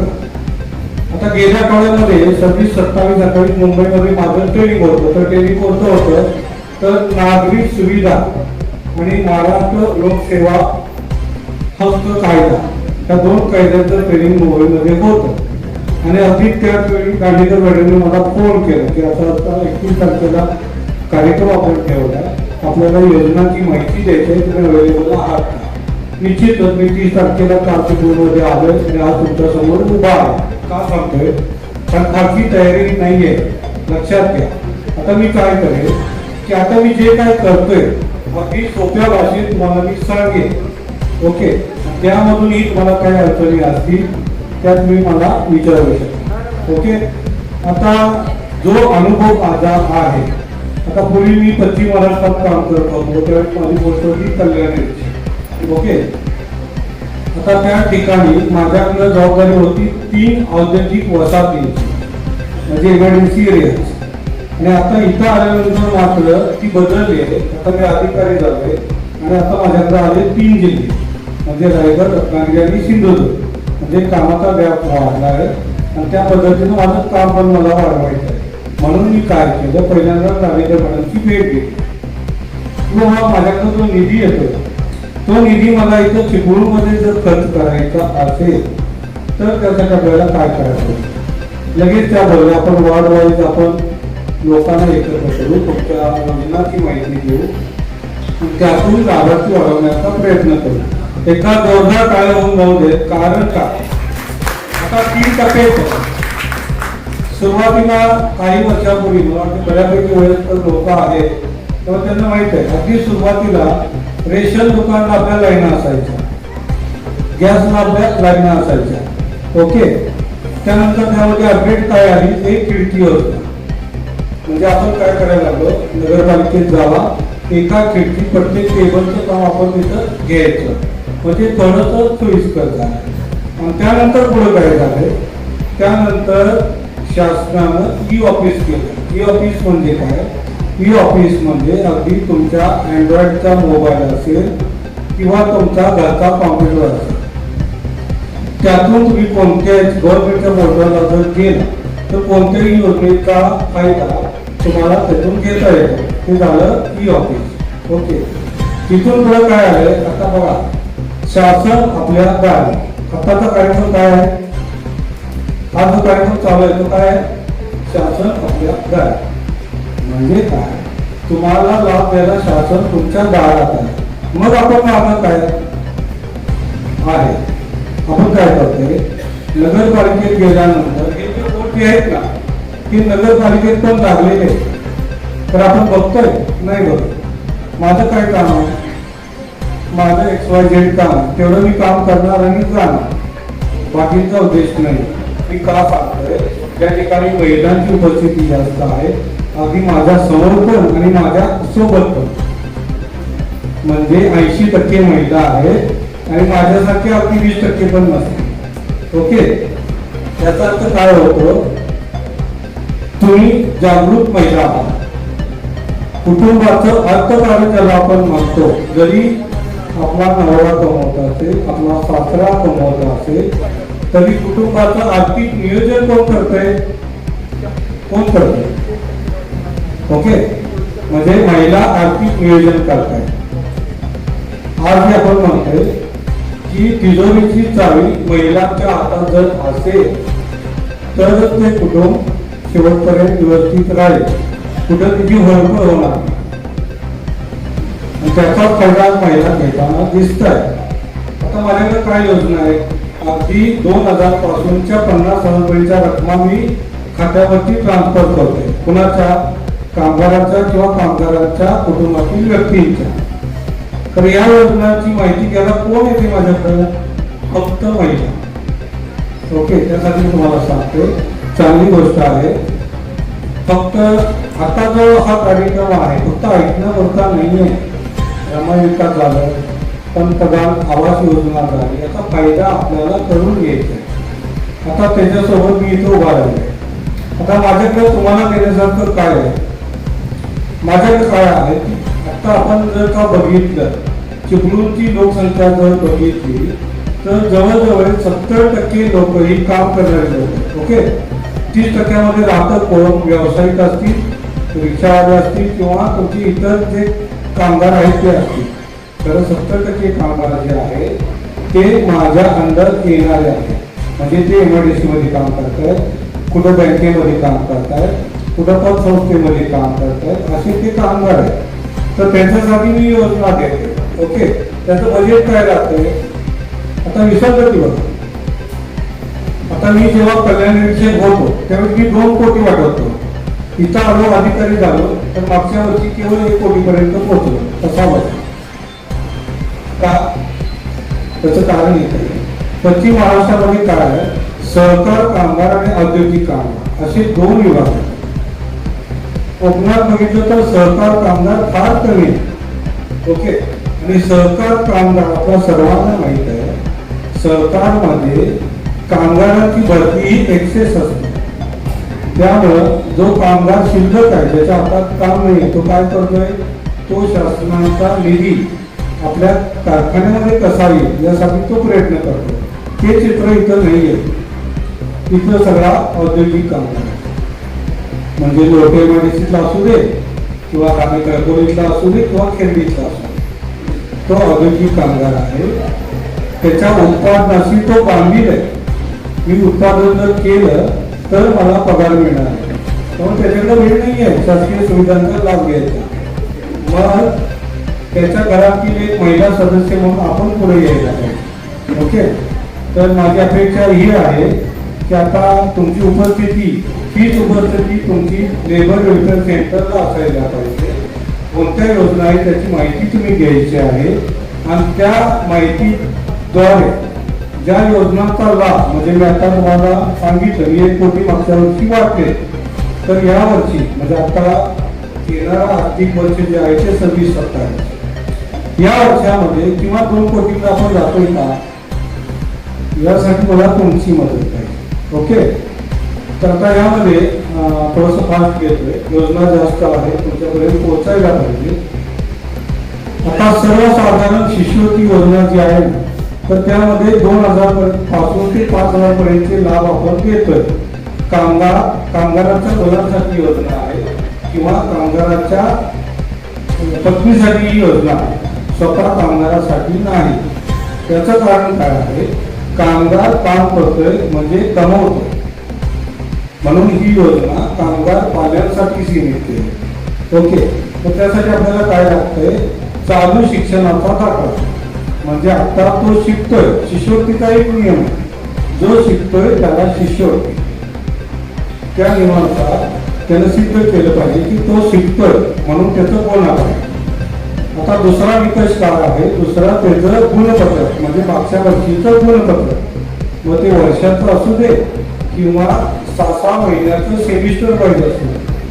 जिथं सेमिस्टर वाईज आहे तिथं वर्षाची 2 सेमिस्टर अशी दोन गुणपत्रकं त्याला अपलोड करायची. तिसरं त्याचं बँक पासबुक. बँक पासबुक कशासाठी, तर त्याच्या खात्यावरती मला पैसे वसूल करायचे, त्यासाठी त्याचं बँक पासबुक. ओके, आणि चौथं त्याचा उत्पन्नाचा दाखला.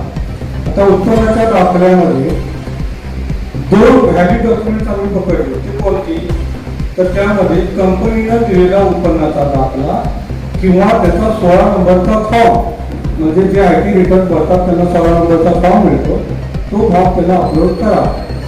तर याचं सिलिंग काही नाही आहे, लक्षात घ्या, याचं सिलिंग काही नाही आहे, फक्त वर्गवारी असते. 2 लाखापर्यंतचा ज्यांचा उत्पन्न गट आहे तर त्यांना बजेटची तरतूद असते 60%. 4 लाखापर्यंत उत्पन्न गट आहे त्याला बजेटची तरतूद आहे 30%.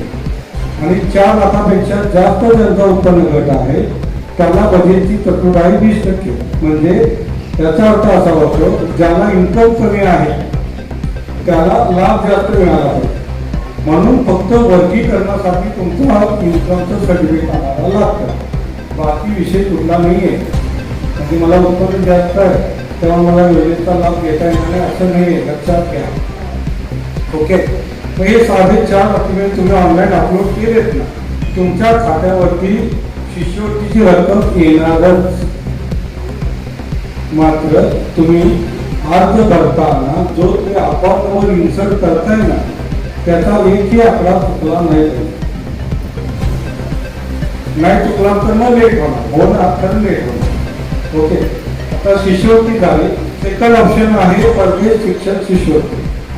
आता यामध्ये मॅडम मला वाटतं की जेव्हा कोल्हापूरला होतो 5 वर्षापूर्वीची आकडेवारी 0 होती. म्हणजे कोणी कामगाराचा मुलगा फॉरेनला शिकत नव्हता. परंतु अगदी लास्ट इयरला कोल्हापुरात 29,000 आणि चिपळूणला यावर्षी 2,000. त्याची तरतूद आहे पर हेड 50,000 म्हणजे 50,000. ओके, तर ते 2,000 यावर्षी आले. त्यांनाही अगदी 31 मार्च म्हणजे आजच्या दिवशी त्यांच्या खात्यावरती रक्कम गेलेली असणार. आणि मी बोलल्याप्रमाणे ज्यांचा आपण नंबर चुकला, एखादा आकडा चुकला, त्याला मात्र 30 एप्रिलपर्यंत वाट पाहावी. ओके, पुढे झाला इनिशिएटिव्ह. इनिशिएटिव्ह काय आहे? आता आपल्याला माहिती आहे संगणक अवेअरनेस जे आहे म्हणजे कॉम्प्युटर लिटरसी प्रत्येकाला असायला पाहिजे.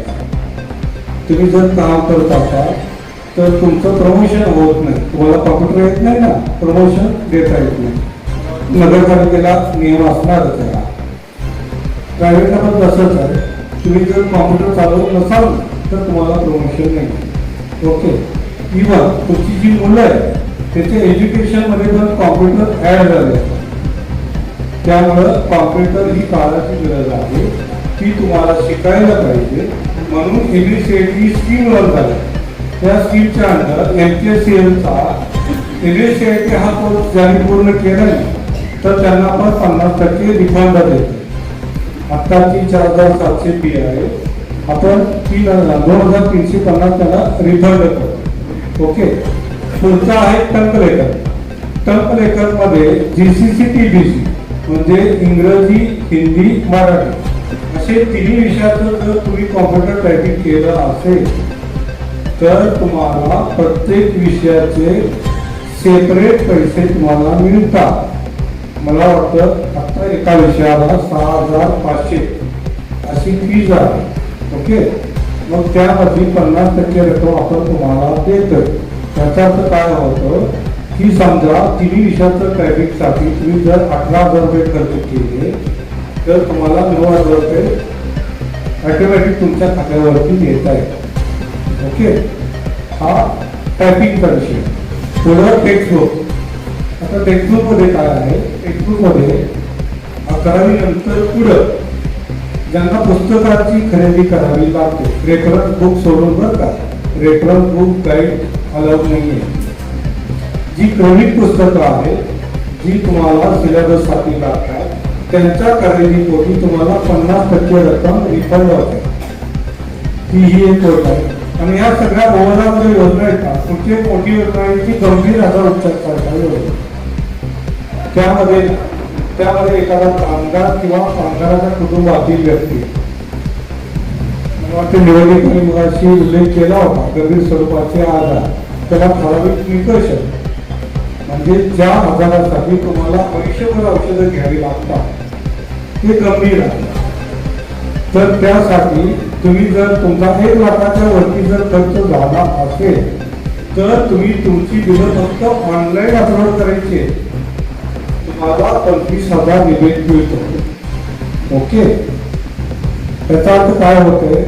समजा तुम्ही मेडिक्लेम केला असेल तर त्यातून तुम्हाला 70% रक्कम कव्हर होते. मेडिकल तुम्हाला 100% देतं का? तुम्ही जर इन्शुरन्स पॉलिसी घेतली 100% रक्कम मिळते तुम्हाला? नाही, 60-70% पर्यंत तुम्ही पोहोचता. म्हणजे राहिलेली रक्कम तुम्हाला रिम्बर्समेंट व्हावी म्हणून ही योजना कार्यरत आहे. त्याचाही लाभ बऱ्यापैकी घेत आहे. शिरोळ तालुका तुम्हाला माहित असतो.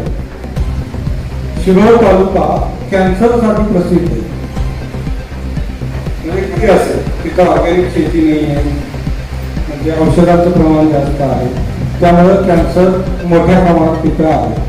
त्यामुळे एकट्या तालुक्यातील जवळजवळ 20-25 लाख त्या तालुक्यात जातात त्या एका योजनेत. तसं इथं नाही. We are healthy person. म्हणजे आपल्याला नशिबानं कोकण भेटलंय आणि कोकणामध्ये आवाज सुंदर. मी पण त्यासाठी झालं, माझे 2 ऑपरेशन झाले. माझं ब्रेनचं पण झालंय आणि हार्टचं पण झालंय. ओके, आणि इथं आल्यापासून मी स्टेबल. आता बोलण्याचं तुम्हाला वाटत असेल कुठंतरी माणूस आहे तेवढंच, तर आहे ओके. म्हणून आपल्याला संधी मिळाली आहे, त्या संधीचा उपयोग करून घ्या. शासनाचा पैसा जो आहे तो जास्तीत जास्त आपल्या कुटुंबामध्ये कसा येईल. ती लाडकी बहीण योजना ना, तेवढाच पैसा नाही आहे तुमच्यापर्यंत पोहोचण्यासाठी. डोक्यावर तेवढं घेऊ नका. आहे ना, रमाई आहे, सगळा आवास आहे, मी सांगतोय की कामगार कल्याणचे आहे, इमारत बांधकामचे आहे. घ्या ना, जिथं तुम्ही पात्र आहात ना तिथून तुम्हाला पैसे घेण्याची मुभा आहे. पण तुम्ही काय राहताय? डावलायला नको. ओके, आता स्किल डेव्हलपमेंट गांधीकर मॅडमशी बोलणं झालं की आता एकत्र कुटुंब पद्धती राहिलेली नाही. ओके, आता काय झालं, आता नवरा कामावरती जातोय, गृहिणी घरात असते, नवऱ्याच्या पगाराला घरखर्च चालवणं आणि लाईफस्टाईल करणं शक्य होत नाही. मग काय करायला पाहिजे? मग ज्या महिला आहेत त्यांनी महाकौशल्य विकास कार्यक्रम जो आहे ना शासनाचा, त्याचा भाग बनला पाहिजे. मला सांगा, लग्नामध्ये मेहंदी काढायला गेल्यानंतर एका हातावरती मेहंदी काढायला किती रुपये घेतात? किती? 3,000. ओके, पण ठीक आहे, 1,000 पकडू. ओके, आणि तो कोर्स आम्ही आमच्या सेंटरमध्ये 25 रुपये फी मध्ये. ओके, काय डिफरन्स आहे? म्हणजे तुम्ही जर तो कोर्स पूर्ण केला तर एखादं मॅरेज अटेंड करायचं म्हटलं तर तुमचा 1,000 रुपये इन्कम होतो. तो तुम्हाला हवा का नको? हवा ना, तर त्यासाठी आपल्याला करायला पाहिजे. दुसरं उदाहरण घेऊ आपण, मायक्रोवायर पासून शो पीसेस बनवतो. ओके, आता ही आता बऱ्यापैकी महिला करतात, स्वतःचं काम करतायत, हे करतायत, बेकरी प्रोडक्टचं करतायत, मसाल्याचं करतायत, सगळं करतायत. फक्त त्यांना स्किल मिळालं पाहिजे. ओके, आता एखादा शोपीस तयार करायचं जर म्हटलं ना तर त्याचं मटेरियल असतं अगदी 100 ते 150 रुपयाचं, कारण त्याची मार्केट व्हॅल्यू आहे 750 रुपये. ओके, समजा तो शोपीस आपण मार्केटमधनं खरेदी करण्यापेक्षा स्वतः बनवून जर घरात ठेवला तर वरचे पैसे आपले वाचले ना. हा वाचवण्याचा भाग सोडा. तुम्ही अंगावरती घेत बाबा माझ्या 4 मैत्रिणींना मी शोपीस तयार करून देते, तर तुमचा इन्कम किती झाला? 4,1600 रुपये तुम्हाला तिथं भेटतो. ह्या ज्या गोष्टी आहेत त्या आपण दुर्लक्ष करू नका. मला गांधीकर मॅडम बोलले की आपण प्रभाग वाईज स्किल डेव्हलपमेंटचे जे प्रोग्राम आहे त्याचं आयोजन आपण करूया. ठीक आहे, माझ्याकडे 4,500 स्क्वेअर फूट जागा आहे. ती कुठे आहे? ती आहे बहादूर शेख. मग तुम्ही काय करताय? स्टेट मॉप मधून बहादूर शेखला जायचं कंटाळा करताय का नाही? मला रिक्षाला जायचं म्हटलं तर 100 रुपये जा, म्हणून नको. ठीक आहे 200 जा. मग आता पहिले मार्ग काय काढलाय? गांधीकर मॅडम म्हणतात इथंच आपण तो घेऊया. मग ते तुमच्यासाठी चांगलं असणार आहे का? अरे बोला. काय झालं? केंद्रात पण मोदी आहे आणि इथं नगर परिषदेमध्ये मोदी आहे, पोलीस सॉरी. ओके, त्यामुळे आपल्याला ऐकायला पाहिजे. जे काही प्रोग्राम्स आहेत तिथं चांगला रिस्पॉन्स आहे. एकदा सर्वांच आम्ही टाळावून करतो, कारण का हा वेळ स्पेअर करणं प्रत्येकासाठी शक्य नाहीये. तुम्ही इथं आला, अभिनंदन आहे तुमचं. आपण सर्वांचं परत अभिनंदन करतो. माझं ऑफिस जे आहे ते गजरे पेपर वेपारच्या शेजारी फर्स्ट फ्लोअरला माझं ऑफिस आहे.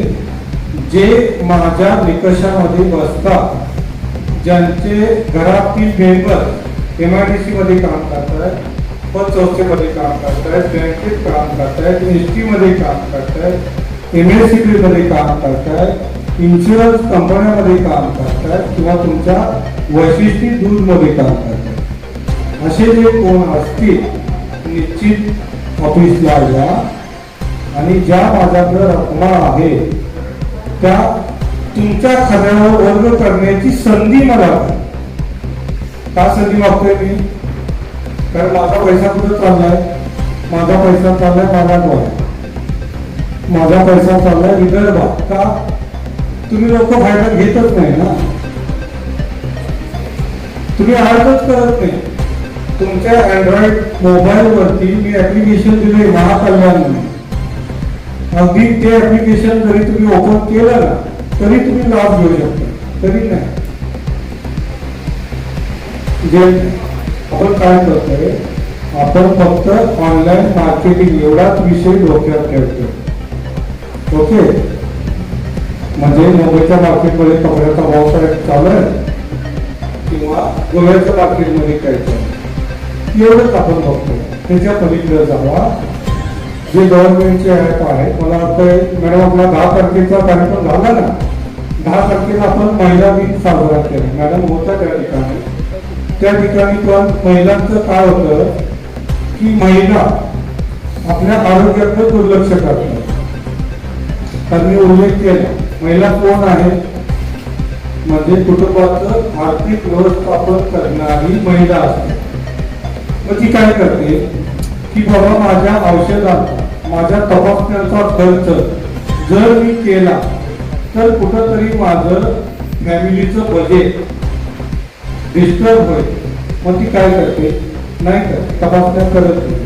म्हणून आम्ही काय केलं, तिथं चेकअप जाम घेतला महिलांसाठी, एसबीचं चेकअप घेतलं, ब्रेस्ट कॅन्सरचं चेकअप घेतलं, जेणेकरून त्यांच्या आरोग्याकडं त्यांनी दुर्लक्ष करायला नको. तेही कार्यक्रम आपण प्रभावी घेणार आहोत. मला वाटतं यासाठी गांधीकर मॅडम पुढाकार घेतील. त्या पद्धतीने आपण किंवा पुढचं जे आर्थिक वर्ष आहे ना, त्या आर्थिक वर्षाचं नियोजन आपण करू, सर्वांपर्यंत पोहोचू, सर्वांना लाभ देऊ. तर एकदा आपण सर्वांना मी धन्यवाद देतो. मला या ठिकाणी बोलवलं, आपण सर्वांचं या ठिकाणी ऋण व्यक्त करतो आणि खास करून मोदी साहेब. कारण काय, साहेबांनी मला 2 फुलं दिली. आता 2 फुलांना काटे नव्हते, नाही होते. तर त्यानंतर तुम्हाला काय बोलले, व्यवस्थित मार्गदर्शन करा. त्याच्यामुळे ते बोलणार होते व्यवस्थित काम करा, तर आवड करेल. म्हणून काटे नव्हते तरी पण मला टोचले. ओके, त्यामुळे मी बोललो सॉरी जर का बोलण्यातून एखादा शब्द गेला असेल, माफ करा. तर एकदा धन्यवाद. आणखी पुढे जाऊ. छान तुम्ही माहिती दिली. बरेच महिलांचा एक इश्यू होता की मला वाटतं की घरकुल योजनेच्या माध्यमातून त्यांना भांड्यांचं वाटप होत होतं आणि बऱ्याच महिलांनी बाहेर प्रायव्हेटली ते फॉर्म भरले होते आणि त्यांचे पैसे तर गेले पण त्यांना ती भांडी सुद्धा मिळाली नाही. तर सगळ्यांनी नोंद घ्या की जेव्हा आपण अशा कुठल्या तरी मध्यस्थी किंवा एजंटकडे जातो तर त्या तितक्या विश्वसनीय नसतात. ह्याच योजना तुम्ही जर निकम सरांच्या ऑफिसमधून घेतली असेल तर तुम्हाला कुठला खर्चही आला नसता आणि थेट त्या काय म्हणतात थोडंसं विश्वसनीयता तुमच्यापर्यंत तुम्हाला पोहोचते. तर ह्याच्यापुढे तुम्हाला जर काही कुठली म्हणजे अशी माहिती हवी असेल, ट्रेनिंग घ्यायचं असेल तुम्हाला, तर तुम्ही निकम सरांना भेटू शकता आणि त्याच्या संदर्भातचं ब्रोशर किंवा ती जी माहितीपट आहे ते मी सगळ्या ग्रुपवर, जसं आता तुम्हाला माहिती मिळाली ह्या उपक्रमाची, तशी मी ती ग्रुपवर पूर्ण सगळ्यांकडे पाठवते. प्रमोद दादा पण आहे, विकी दादा पण आहे. ह्या आम्ही तिघही म्हणजे या प्रभागाचा हे म्हणून हेतू म्हणून तुमच्यापर्यंत हे मेसेज जातील असा आम्ही प्रयत्न करतो. यांचंही या ठिकाणी स्वागत केलं जात आहे. मी विनंती करणार आहे नाट्यकर मॅडम, उपनगराध्यक्षा आणि त्याचबरोबर या कार्यक्रमाच्या मुख्य आयोजिका यांच्या शुभ हस्ते ते स्वागत केलं जाते. त्यानंतर सौभाग्यवती उमाताई मार्गाळकर यांचंही या ठिकाणी स्वागत केलं जात आहे. मला वाटतंय त्या तोमा फॅशन इन्स्टिट्यूटच्या त्या सर्व आहेत. अंजली ताईंना विनंती आहे आपण पुढे या. आपल्या शुभ हस्ते या ठिकाणी सन्मान केला जातोय, स्वागत केलं जातंय. त्यानंतर यांनाही विनंती आहे आपला सन्मान स्वीकारण्याकरिता व्यासपीठाचा विषय घ्यायचा आहे. स्वागत करते सौ कदम मॅडम, CRP प्रगती बिचकर. त्यानंतर मानसी भोसले, पहिल्यांदा वैशालीताई निमकर या ठिकाणी हे स्वागत करतील मॅडम. त्याबरोबर मानसीताई भोसले CRP आहे. पदक मॅडम या ठिकाणी स्वागत करतील. त्यानंतर राणीताई मॅडम यांना विनंती आहे, राणीताई माडिक यांना विनंती आहे आपण देवयानी जोडे CRP यांचंही आपण स्वागत करावं. देवयानी जोडे नाहीये. त्यानंतर पुढचं स्वागत करण्याकरिता मी विनंती करणार आहे सौ जाधव मोहिते स्वागत करतील. सहाय्यक प्रतिभा बोलते यांचं बचत गटाच्या सहाय्यक. त्यानंतर बचत गटाच्या सचिव नेहा गुडेकर. मी विनंती करणार आहे सभापती शीतलताई रागडे नगरसेविका चिपळूण नगर परिषद यांच्या वतीने हे स्वागत केलं जाते. सचिव आहे जे काही संघटना किंवा जे काही फर्म आहे त्या फर्मची चिवचिव थांबवण्याचं काम जो मेरे पास है जो मेरे पास नहीं है उसका गम नहीं. मला ते निकम सरांच्या बाबतीत मी असं म्हणतोय जो मेरे पास है जो मेरे पास नहीं है उसका गम नहीं, जो मेरे पास है वो किसी से भी कम नहीं है. तुमच्याकडे जरी शारीरिक व्याधी आली तरी देखील तुम्ही अत्यंत सक्षमपणे या ठिकाणी तुम्ही आहात. चांगली माहिती दिली त्याबद्दल मी मनापासून आपले ऋण व्यक्त करतो. आणि सरांच्या माहितीला मी माहिती जोडून सांगतोय की कामगार कल्याण मंडळामार्फत वेगवेगळ्या नाट्य स्पर्धा देखील विभाग स्तरापर्यंत आयोजित केल्या जातात. सांस्कृतिक कार्यक्रम मोठे होतात, वेगवेगळ्या शिष्यवृत्त्या दिल्या जातात. म्हणजे तुम्हाला जर नर्तक व्हायचं असेल, डान्सर व्हायचं असेल तरी देखील एक विशिष्ट प्रकारची रक्कम देखील एक अनुदान दिली जाते. अशा वेगवेगळ्या योजना त्याकरिता तुम्हाला तिकडे जायचंय. त्यानंतर या ठिकाणी मार्गदर्शन करतील बचत गटाच्या संदर्भात सौभाग्यवती गबरे मॅडम. सौभाग्यवती गबरे मॅडम.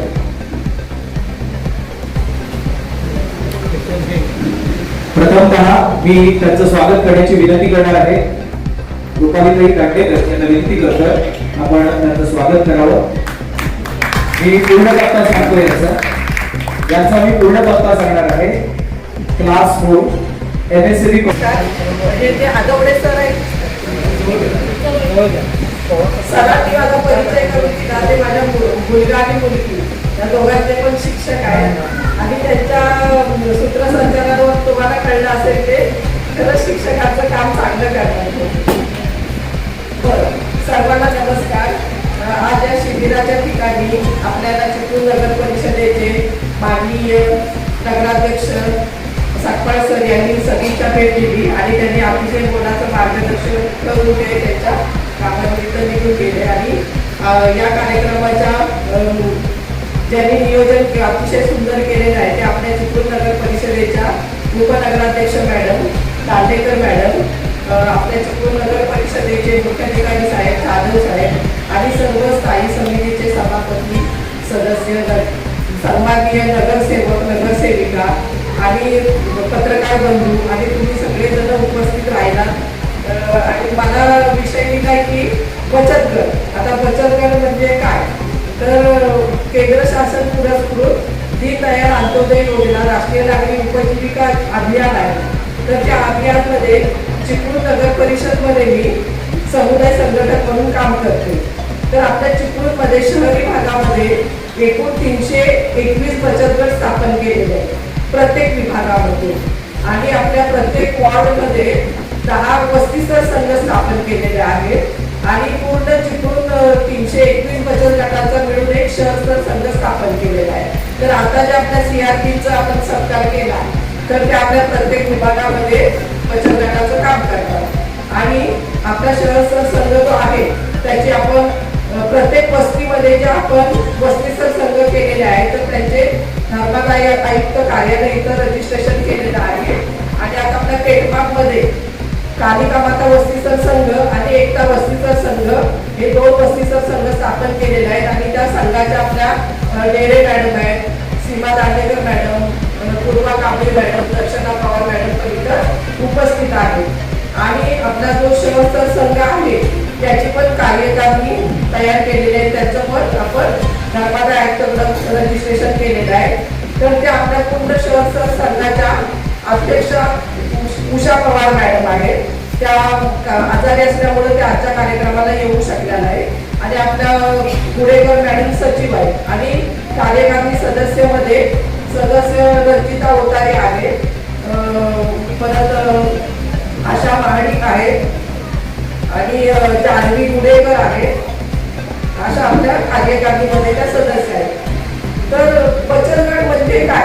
तर आता बचत गट म्हणजे सुवर्ण जयंती शहरी रोजगार योजना, म्हणजे पूर्वी आपण फक्त दारिद्र्य रेषेखालील महिलांचे बचत गट करत होतो. त्यानंतर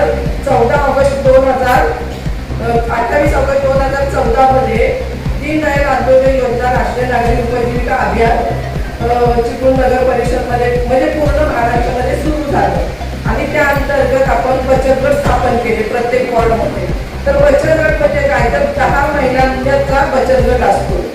बचत गटात त्या 10 महिलांमध्येच आपण त्यामधीलच अध्यक्ष, खजिनदार, सचिव या तिघांची निवड करतो आणि बचत गटाला एक नाव देऊन आपण त्या बचत गटाचा ठराव करून बँकेत अकाउंट ओपन केलं जातं. म्हणजे आपला बचत गट रजिस्टर होतो आणि आपलं एक जे दीनदयाल अंत्योदय योजनेचं जे पोर्टल आहे त्या पोर्टल अंतर्गत त्या सर्व सभासदांची त्या पोर्टलवर नोंदणी केली जाते. मग आपला बचत गट रजिस्टर होतो आणि बचत गटाला आपला एक कोड नंबर मिळतो, एसएची कोड नंबर. आणि प्रत्येक त्या बचत गटाला सगळ्या 10 मेंबरला पण सभासद कोड नंबर दिला जातो. आता बचत गट हे कसं असतं, कुठल्याही गोष्टीला नियमावली असली की ते कसं सुरळीत चालतं. जसं की आपली मुलं कशी शाळेत जातात, मग ते सकाळी गेल्यावर प्रार्थनेला सुरुवात होते, मग त्यांचे ते 8 तास असतात, त्यानुसार त्यांचा अभ्यास होतो. तसं बचत गटाला पण पंचसूत्री म्हणून नियम आहे. त्यातलं पहिलं सूत्र म्हणजे काय? तर नियमित बैठक. बचत गटाच्या मीटिंग दर महिना झाल्या पाहिजे. बचत गटाची मीटिंग झाली व्यवस्थित दर महिना तर आपला बचत गट सुरळीत चालतो. आणि जर बचत गटाच्या मीटिंग व्यवस्थित झाल्या नाही तर बचत गट आपला विस्कळीत व्हायला वेळ लागत नाही. आणि त्याच्यामुळे बचत गटाच्या मीटिंग या सगळ्या 10 सभासद असतात त्यांच्या प्रत्येकाच्या घरी दर महिना झाल्या पाहिजे. कारण होतं कसं माहितीये की समजा एखाद्याच्या घरी आपण मीटिंगला गेलो तर आपल्या 9 बचत गटाच्या महिलांचा काय गैरसमज त्यांच्या घरातल्यांचा असतो की बचत गटाच्या मीटिंगला गेलंय अजून काय करताय, म्हणजे नेमकं बचत गटाची मीटिंग म्हणजे काय असतंय, एवढा का वेळ लागतोय. म्हणजे बचत गटाची मीटिंग काय हे सगळ्यांच्या घरी कळलं पाहिजे. बचत गटाची मीटिंग मध्ये काय केलं जातं तर एकत्र 10 महिला मीटिंगसाठी जमा होतात. नंतर दुसरं नियम काय तर बचत जमा करणं. मग बचत जमा केली जाते. त्याच्यानंतर काय होतं की बचत गटातल्या महिलांना अंतर्गत कर्ज व्यवहार दिलं जातं. मग बचत गटातल्या महिलांनी 10च्या 10 महिलांनी बचत गटाच्या मीटिंगला आलं पाहिजे.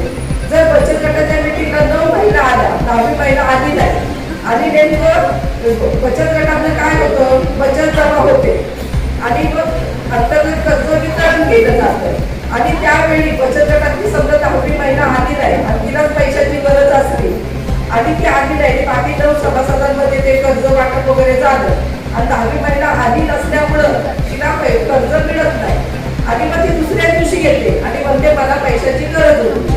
मग अशा वेळी काय होतं, त्यांच्या घरातली लोक काय म्हणतात, तुला जर पैसे वेळेला नाही मिळाले तर तुम्ही बचत गटातलं नाव काढून टाका. पण मग बचत गटाच्या मीटिंगला न गेल्यामुळं असे पण गैरसमज होतात. त्याच्यामुळं मग बचत गट विस्कळीत व्हायला वेळ लागत नाही. त्याच्यामुळं बचत गटाच्या मीटिंगला न चुकता सगळ्या 10च्या 10 महिलांनी उपस्थित राहणं गरजेचं आहे. आणि बचत गटाच्या मीटिंगला येताना सर्वांनी बचत पण आणली पाहिजे. आणि तिसरं सूत्र म्हणजे काय, नियमित परतफेड. म्हणजे कसं असतं, बचत गटातून तुम्ही कर्ज घेतलं तर ते नियमित परतफेड पण केली पाहिजे. मग बँकेचं कर्ज असू दे किंवा बचत गटाचं कर्ज असू दे, कारण 6 महिन्यानंतर तुमचा बचत गट बँक लिंकेजसाठी पात्र होतो. मग जर तुमच्या बचत गटाचे अंतर्गत कर्ज व्यवहार पासबुकवर चेक केले जातात, ते व्यवस्थित असेल तर तुमचा बचत गट 6 महिन्यानंतर कर्ज व्यवहारासाठी पात्र होतो. त्याच्यामुळं तिसरं सूत्र काय तर नियमित कर्ज परतफेड केलं पाहिजे. आणि 4थं सूत्र काय तर नियमित परतफेड आणि तिसरं वितरण आणि 5वं काय तर तुमचे लेखे लिहिले पाहिजे व्यवस्थित. कारण कसं असतं माहितीये, तुमचा बचत गट कसा व्यवस्थित आहे की तुमचं आर्थिक व्यवहार म्हणजे पारदर्शक असले पाहिजे तरच तुमचा बचत गट व्यवस्थित असं या सूत्रानुसार ठरवलं जातं, बँक लिंकेज केलं जातं. आणि तुमचा बचत गट 6 महिन्यानंतर बँक टिकेसाठी पात्र होतो आणि तुमच्या बचत गटाला व्यवसायासाठी किंवा तुमच्या बचत गटातल्या महिलांना अंतर्गत कर्ज व्यवहारासाठी बँकेमार्फत कर्ज प्रकरण केलं जातं. मग एक कर्ज व्यवस्थित तुम्ही फेडलं की तुमची बँकेत पत निर्माण होते, मग लगेच तुम्हाला दुसरं कर्ज मिळतं. दुसरं कर्ज पण तसं तुम्ही व्यवस्थित फेडलं की तिसरं कर्ज मिळतं. असं जेव्हा जेव्हा तुम्ही कर्ज फेडाल तेव्हा तेव्हा तुम्हाला बँक कर्ज द्यायला तयार असते. आणि बचत गटाच्या मार्फत म्हणजे महिलांचे अडीनडीला पैसे म्हणजे पैसे मिळतात. आता बघा एखाद्या मुलाचं समजा आपल्याला फी भरायची आहे तर किंवा एखाद्या मुलाचं आपल्या घरी लग्न असेल तर आपण बचत गटातनं कर्ज घेऊन ते आपली गरज भागवू शकतो. आता समजा आपल्याला पैशाची गरज असते, आता समजा मुलांची आपल्याला फी भरायची आहे तर आपले नातेवाईक असतात किंवा आपल्या शहरात कोण असं व्यक्ती असतं की जे पैसे देणारे असतात. मग नातेवाईकांना समजा फोन केला तर ते काय बोलतात की आज फोन आल्यामध्ये ह्याचं काहीतरी आपल्याकडं पैशाचंच काम असणार. पण बचत गटातून तुम्ही हक्कात पैसे घेऊ शकता. आणि कसं असतं आपलं काम होण्यासाठी आपण आपल्या नातेवाईकांना काय म्हणतो की ते आधी आपल्याला विचारतात की परत कधी देणार, तर आपलं काम मागण्यासाठी आपण काय म्हणतो की आम्ही 4 दिवसात देऊ, 8 दिवसात देऊ. आणि आपल्याला जमलं नाही तर 4 माणसांचे ते विचारायला कमी करत नाही. तुम्ही बोलला होता ना 8 दिवसात देतो तर तुम्ही दिले नाही. पण आपल्या बचत गटात असं होत नाही की महिन्याच्या मीटिंग मध्येच विचारलं जातं. आणि जर तशीच त्या महिलेची परिस्थिती असली तर नुसतं व्याज दिलं तरी इतर महिला आपल्या त्यांना समजून घेऊ शकतात. आणि बचत गटाच्या माध्यमातून मगाशी जसं सरांनी सांगितलं की आपण आपल्या आरोग्याकडे लक्ष दिलं जात नाही. मग आपल्या सरकारी दवाखाने असतात बरोबर की नाही, तुमच्याकडे उपकेंद्र पण असतात. त्या उपकेंद्रामार्फत आपण आपल्या महिलांची HP टेस्ट शिबिर लावू शकतो किंवा व्यवसायाविषयी प्रशिक्षणात आपल्या उमा मॅडम पण आलेले आहेत बरोबर आहे की नाही. त्यांच्याकडं वेगवेगळ्या प्रकारचे प्रशिक्षण पण आहे. मग नुसतं आपण बचत एके बचत किंवा बचत गट एके बचत गट विषय न करता आपण व्यवसायाच्या माध्यमातून पण विचार केला पाहिजे आणि आपल्या आरोग्याच्या माध्यमातून पण विचार केला पाहिजे. आणि आता बचत गटा व्यतिरिक्त आपल्या चिपळूण नगर परिषद मध्ये PM स्वनिधी मधून पण योजना एक राबवली जाते. तर आपले जे फेरीवाले आहेत तुमच्या ओळखीतले किंवा तुमच्या घरातले कोण जे फेरीवाले आहेत ते आपले व्यवसाय करतात आणि चिपळूण नगर परिषदेमार्फत ती पावती काढली जाते.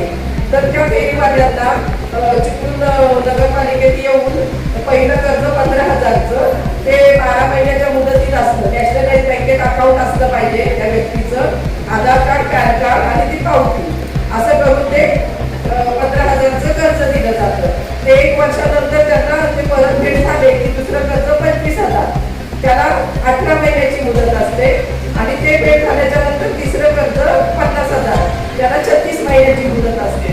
असं एक PM स्वनिधीमधील योजना राबवली जाते. आणि फेरीमध्येच काय तर आपल्या बचत गटातल्या ज्या महिला व्यवसाय करणारे असतील त्यांच्याकडे उद्योग आधार असेल त्या व्यवसाय करतात तर त्याही महिला या योजनेचा लाभ घेऊ शकतील. एवढं सांगून मी माझं काम होते. धन्यवाद. अतिशय चांगली माहिती सांगितली. आणि त्यानंतर मात्र या ठिकाणी आपल्याला मार्गदर्शन करतील त्या म्हणजेच उमा फॅशन इन्स्टिट्यूटच्या सर्व आणि अनुरूपच्या पदाधिकारी उमाताई मादळकर यांना विनंती करतो मार्गदर्शन करावे. 2 मिनिटं विनंती आहे कारण तुम्हाला लाडकी बहीण योजना ज्यांचे पैसे थांबले आहेत त्यांच्यासाठी बोलत आहे. फक्त 5 मिनिटं बसा. आवडता विषय आहे त्यांचा. थांबले तर पैसे ऐकायचं आहे ना मग शांत. सन्माननीय व्यासपीठ आणि उपस्थित माझ्या सर्व महिला भगिनी, सर्वप्रथम चिपळूण नगरपालिकेचे सर्व नवनिर्वाचित सर्व नगरसेवक नगरसेविका यांचे खूप खूप आभार. कारण यांनी हा जो कार्यक्रम ठेवला आहे शासकीय योजनांसंदर्भात मागील 2 महिने आम्ही प्रत्येक घरोघरी जाऊन ही माहिती देते. माझी ओळख सांगते मी उमा मांडळकर, अनुगामी लोकराज्य अनुलोक या संस्थेमध्ये मी मागील 2 वर्ष काम करते. तर या संस्थेमार्फत आपले देवाभाऊ आहे यांची संस्था आहे ह्या योजना लोकांपर्यंत पोहोचवतोय. आता सांगा महिलांच्या बचत गट माहिती आपल्याला आहे सगळ्यांना आणि जी मला वाटतं बऱ्याच महिला उद्योग करतायत. आज बऱ्याच ज्या महिला गेल्या त्यांच्यासाठी ही माहिती महत्वाची माहिती सुटली आहे. तर आपल्याकडे एक नवीन म्हणजे आपलं महाराष्ट्र शासन जेव्हा देवाभाऊंच्या हाती जेव्हा आले त्यांनी तेव्हा वेगवेगळ्या योजना आपल्यासाठी आपल्या ज्येष्ठ लोकांसाठी केलेली आहे. त्यात महत्वाची योजना आहे श्रावणबाळ योजना आणि वयोश्री योजना. त्याच्याबद्दल मी 2 मिनिटं सांगते तुम्हाला. काहींना माहिती असेल, पण आता बघा ज्येष्ठ लोक त्यांनी आपल्याला हाताला घेऊन म्हणजे चालायला शिकवलं, बोलायला शिकवलं, पण त्यांची पाठी मुळात खूप गरजेचं. हा आपला शासन आहे, म्हणजे आपल्या देवाभाऊने हा विचार केला आणि त्यांनी वयोश्री योजना आणली. आणि ह्या योजना अंतर्गत म्हणजे काही गैरसमज असतील तर मी सांगते, 3000 रुपयांपर्यंत तुम्हाला कानाचं मशीन, चष्मा असू दे, ऑप्टर असू दे किंवा व्हीलचेअर हे सगळं मिळतं. हे तुम्ही घ्यायचं आणि ती पावती असते ती गव्हर्नमेंटला म्हणजे आपल्या नगरपालिकेकडेच ते फॉर्म मिळतात, तर तिथे तुम्ही ही माहिती कुठून घ्यावी, फॉर्म भरावा. तसं श्रावणबाळ योजना आहे, ज्यांना निराधार म्हणजे जे 65 वर्षानंतर जे आजी आजोबा आहेत, ज्यांना कोणी नाही, तर त्यांच्यासाठी सुद्धा दरमहा 1,600 ते 1,000 रुपये मानधन त्यांना म्हणजे पेन्शन चालू असते. आणि ह्या खूप महत्त्वाच्या योजना आपल्याला माहीत नसतात. फक्त आपल्याला एक लाडकी बहीण एक माहिती आहे सगळ्यांना, ते पैसे बंद झाले पण आपण ओरडतो, पण ते का बंद झाले तर काही गैरसमज किंवा काही KYC सांगितले होते ती चुकीच्या पद्धतीत झाली. परंतु कोणी घाबरू नका, सगळ्यांचे ज्यांना गरज आहे त्यांना 100% जे मिळत नाहीये त्यांच्या आता काही महिन्यांनी चालू होईल, कारण हे सर्वे चालू आहे. तर अशा शासकीय योजना खूप खूप चांगल्या आहेत आणि ह्या योजनेचा तुम्ही लाभ घ्यावा. आणि आपल्या आपले नगर परिषद आहे, आपल्याच म्हणजे शासनाचं आहे, त्या सर्व सहकार्य करतीलच. आणि ज्यांना कोणी लाडकी बहीण असू दे किंवा कोणतीही योजना असू दे, तर आपल्या एरियातल्या नगरसेविका सेवक असतील त्यांच्याकडे संपर्क साधा आणि त्यांच्याकडून तुमचे काही काम असेल म्हणजे तर त्यांच्याशी संपर्क करा. काही गरज नसेल तर आमचा नंबर द्या, तरी माझा नंबर सांगते.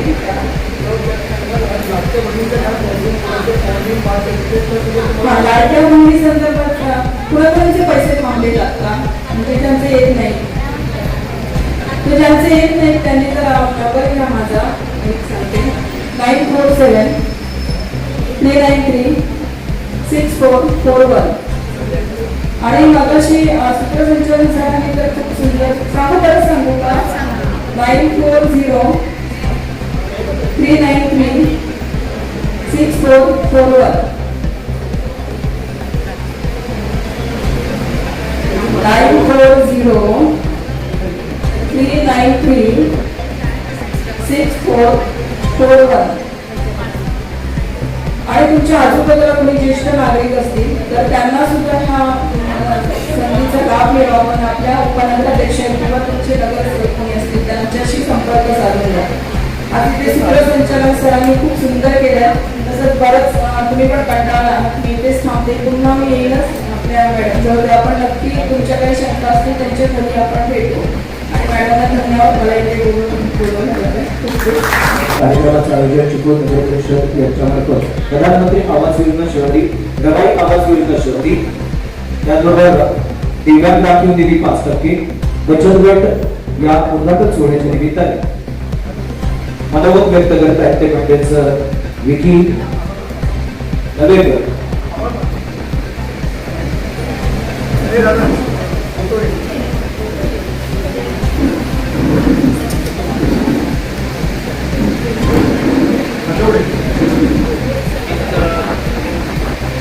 आठवडे सरांनी आजचं सूत्रसंचालन केलंय, तर त्यांचे आभार मी आगरी सरांना, नगरसेवक आगरी सरांना विनंती करतो त्यांचं स्वागत करायचं.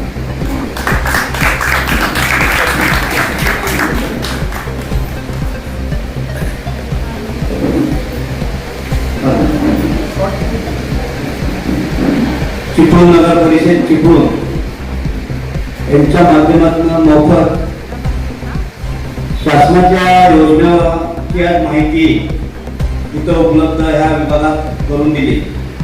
तर ह्या कार्यक्रमाला नगराध्यक्ष उमेशदादा सकळ, त्याचप्रमाणे ह्या जे नियोजन समिती आहे त्याच्या प्रमुख उपनगराध्यक्षा सौ दांडेकर मॅडम त्यांनी चांगल्या पद्धतीचं हा कार्यक्रम आयोजन केलं. परत ह्याच्या आधी मला वाटत नाही की असं पद्धतीचं नियोजन झालं होतं. पहिलाच कार्यक्रम आहे आणि चांगल्या पद्धतीचं नियोजन मॅडमनी आणि सर्व आमचे नियोजन समितीच्या सर्व सदस्य आणि नगरसेवक नगरसेविका त्याचप्रमाणे पत्रकार आणि ह्या विभागातल्या सर्व महिला मंडळी त्यांनी या कार्यक्रमाचा लाभ घेतला आणि चांगल्या पद्धतीची माहिती तिथं ज्या ज्या डिपार्टमेंटचे अधिकारी होते त्यांनी चांगल्या पद्धतीने माहिती दिली. त्यातनं जर काही अजून अडचणी असतील तर उपनगराध्यक्ष प्रमोद आहे, मी आहे, नगरसेवक, आम्ही तुम्हाला त्या पद्धतीने सहकार्य असेल. तसंच या योजनेबद्दल आम्ही आणखीन काय तुम्हाला अडचण असेल तर आम्ही नक्की मार्गदर्शन करू. पण ह्या योजनेचा लाभ घ्या. इथनं गेल्यानंतर विसरायचं नाही की बाबा झालं ना कार्यक्रम ते होता कामा नाही. जे संधी मिळते त्याचा नक्की लाभ घ्यावा एवढीच विनंती करतो.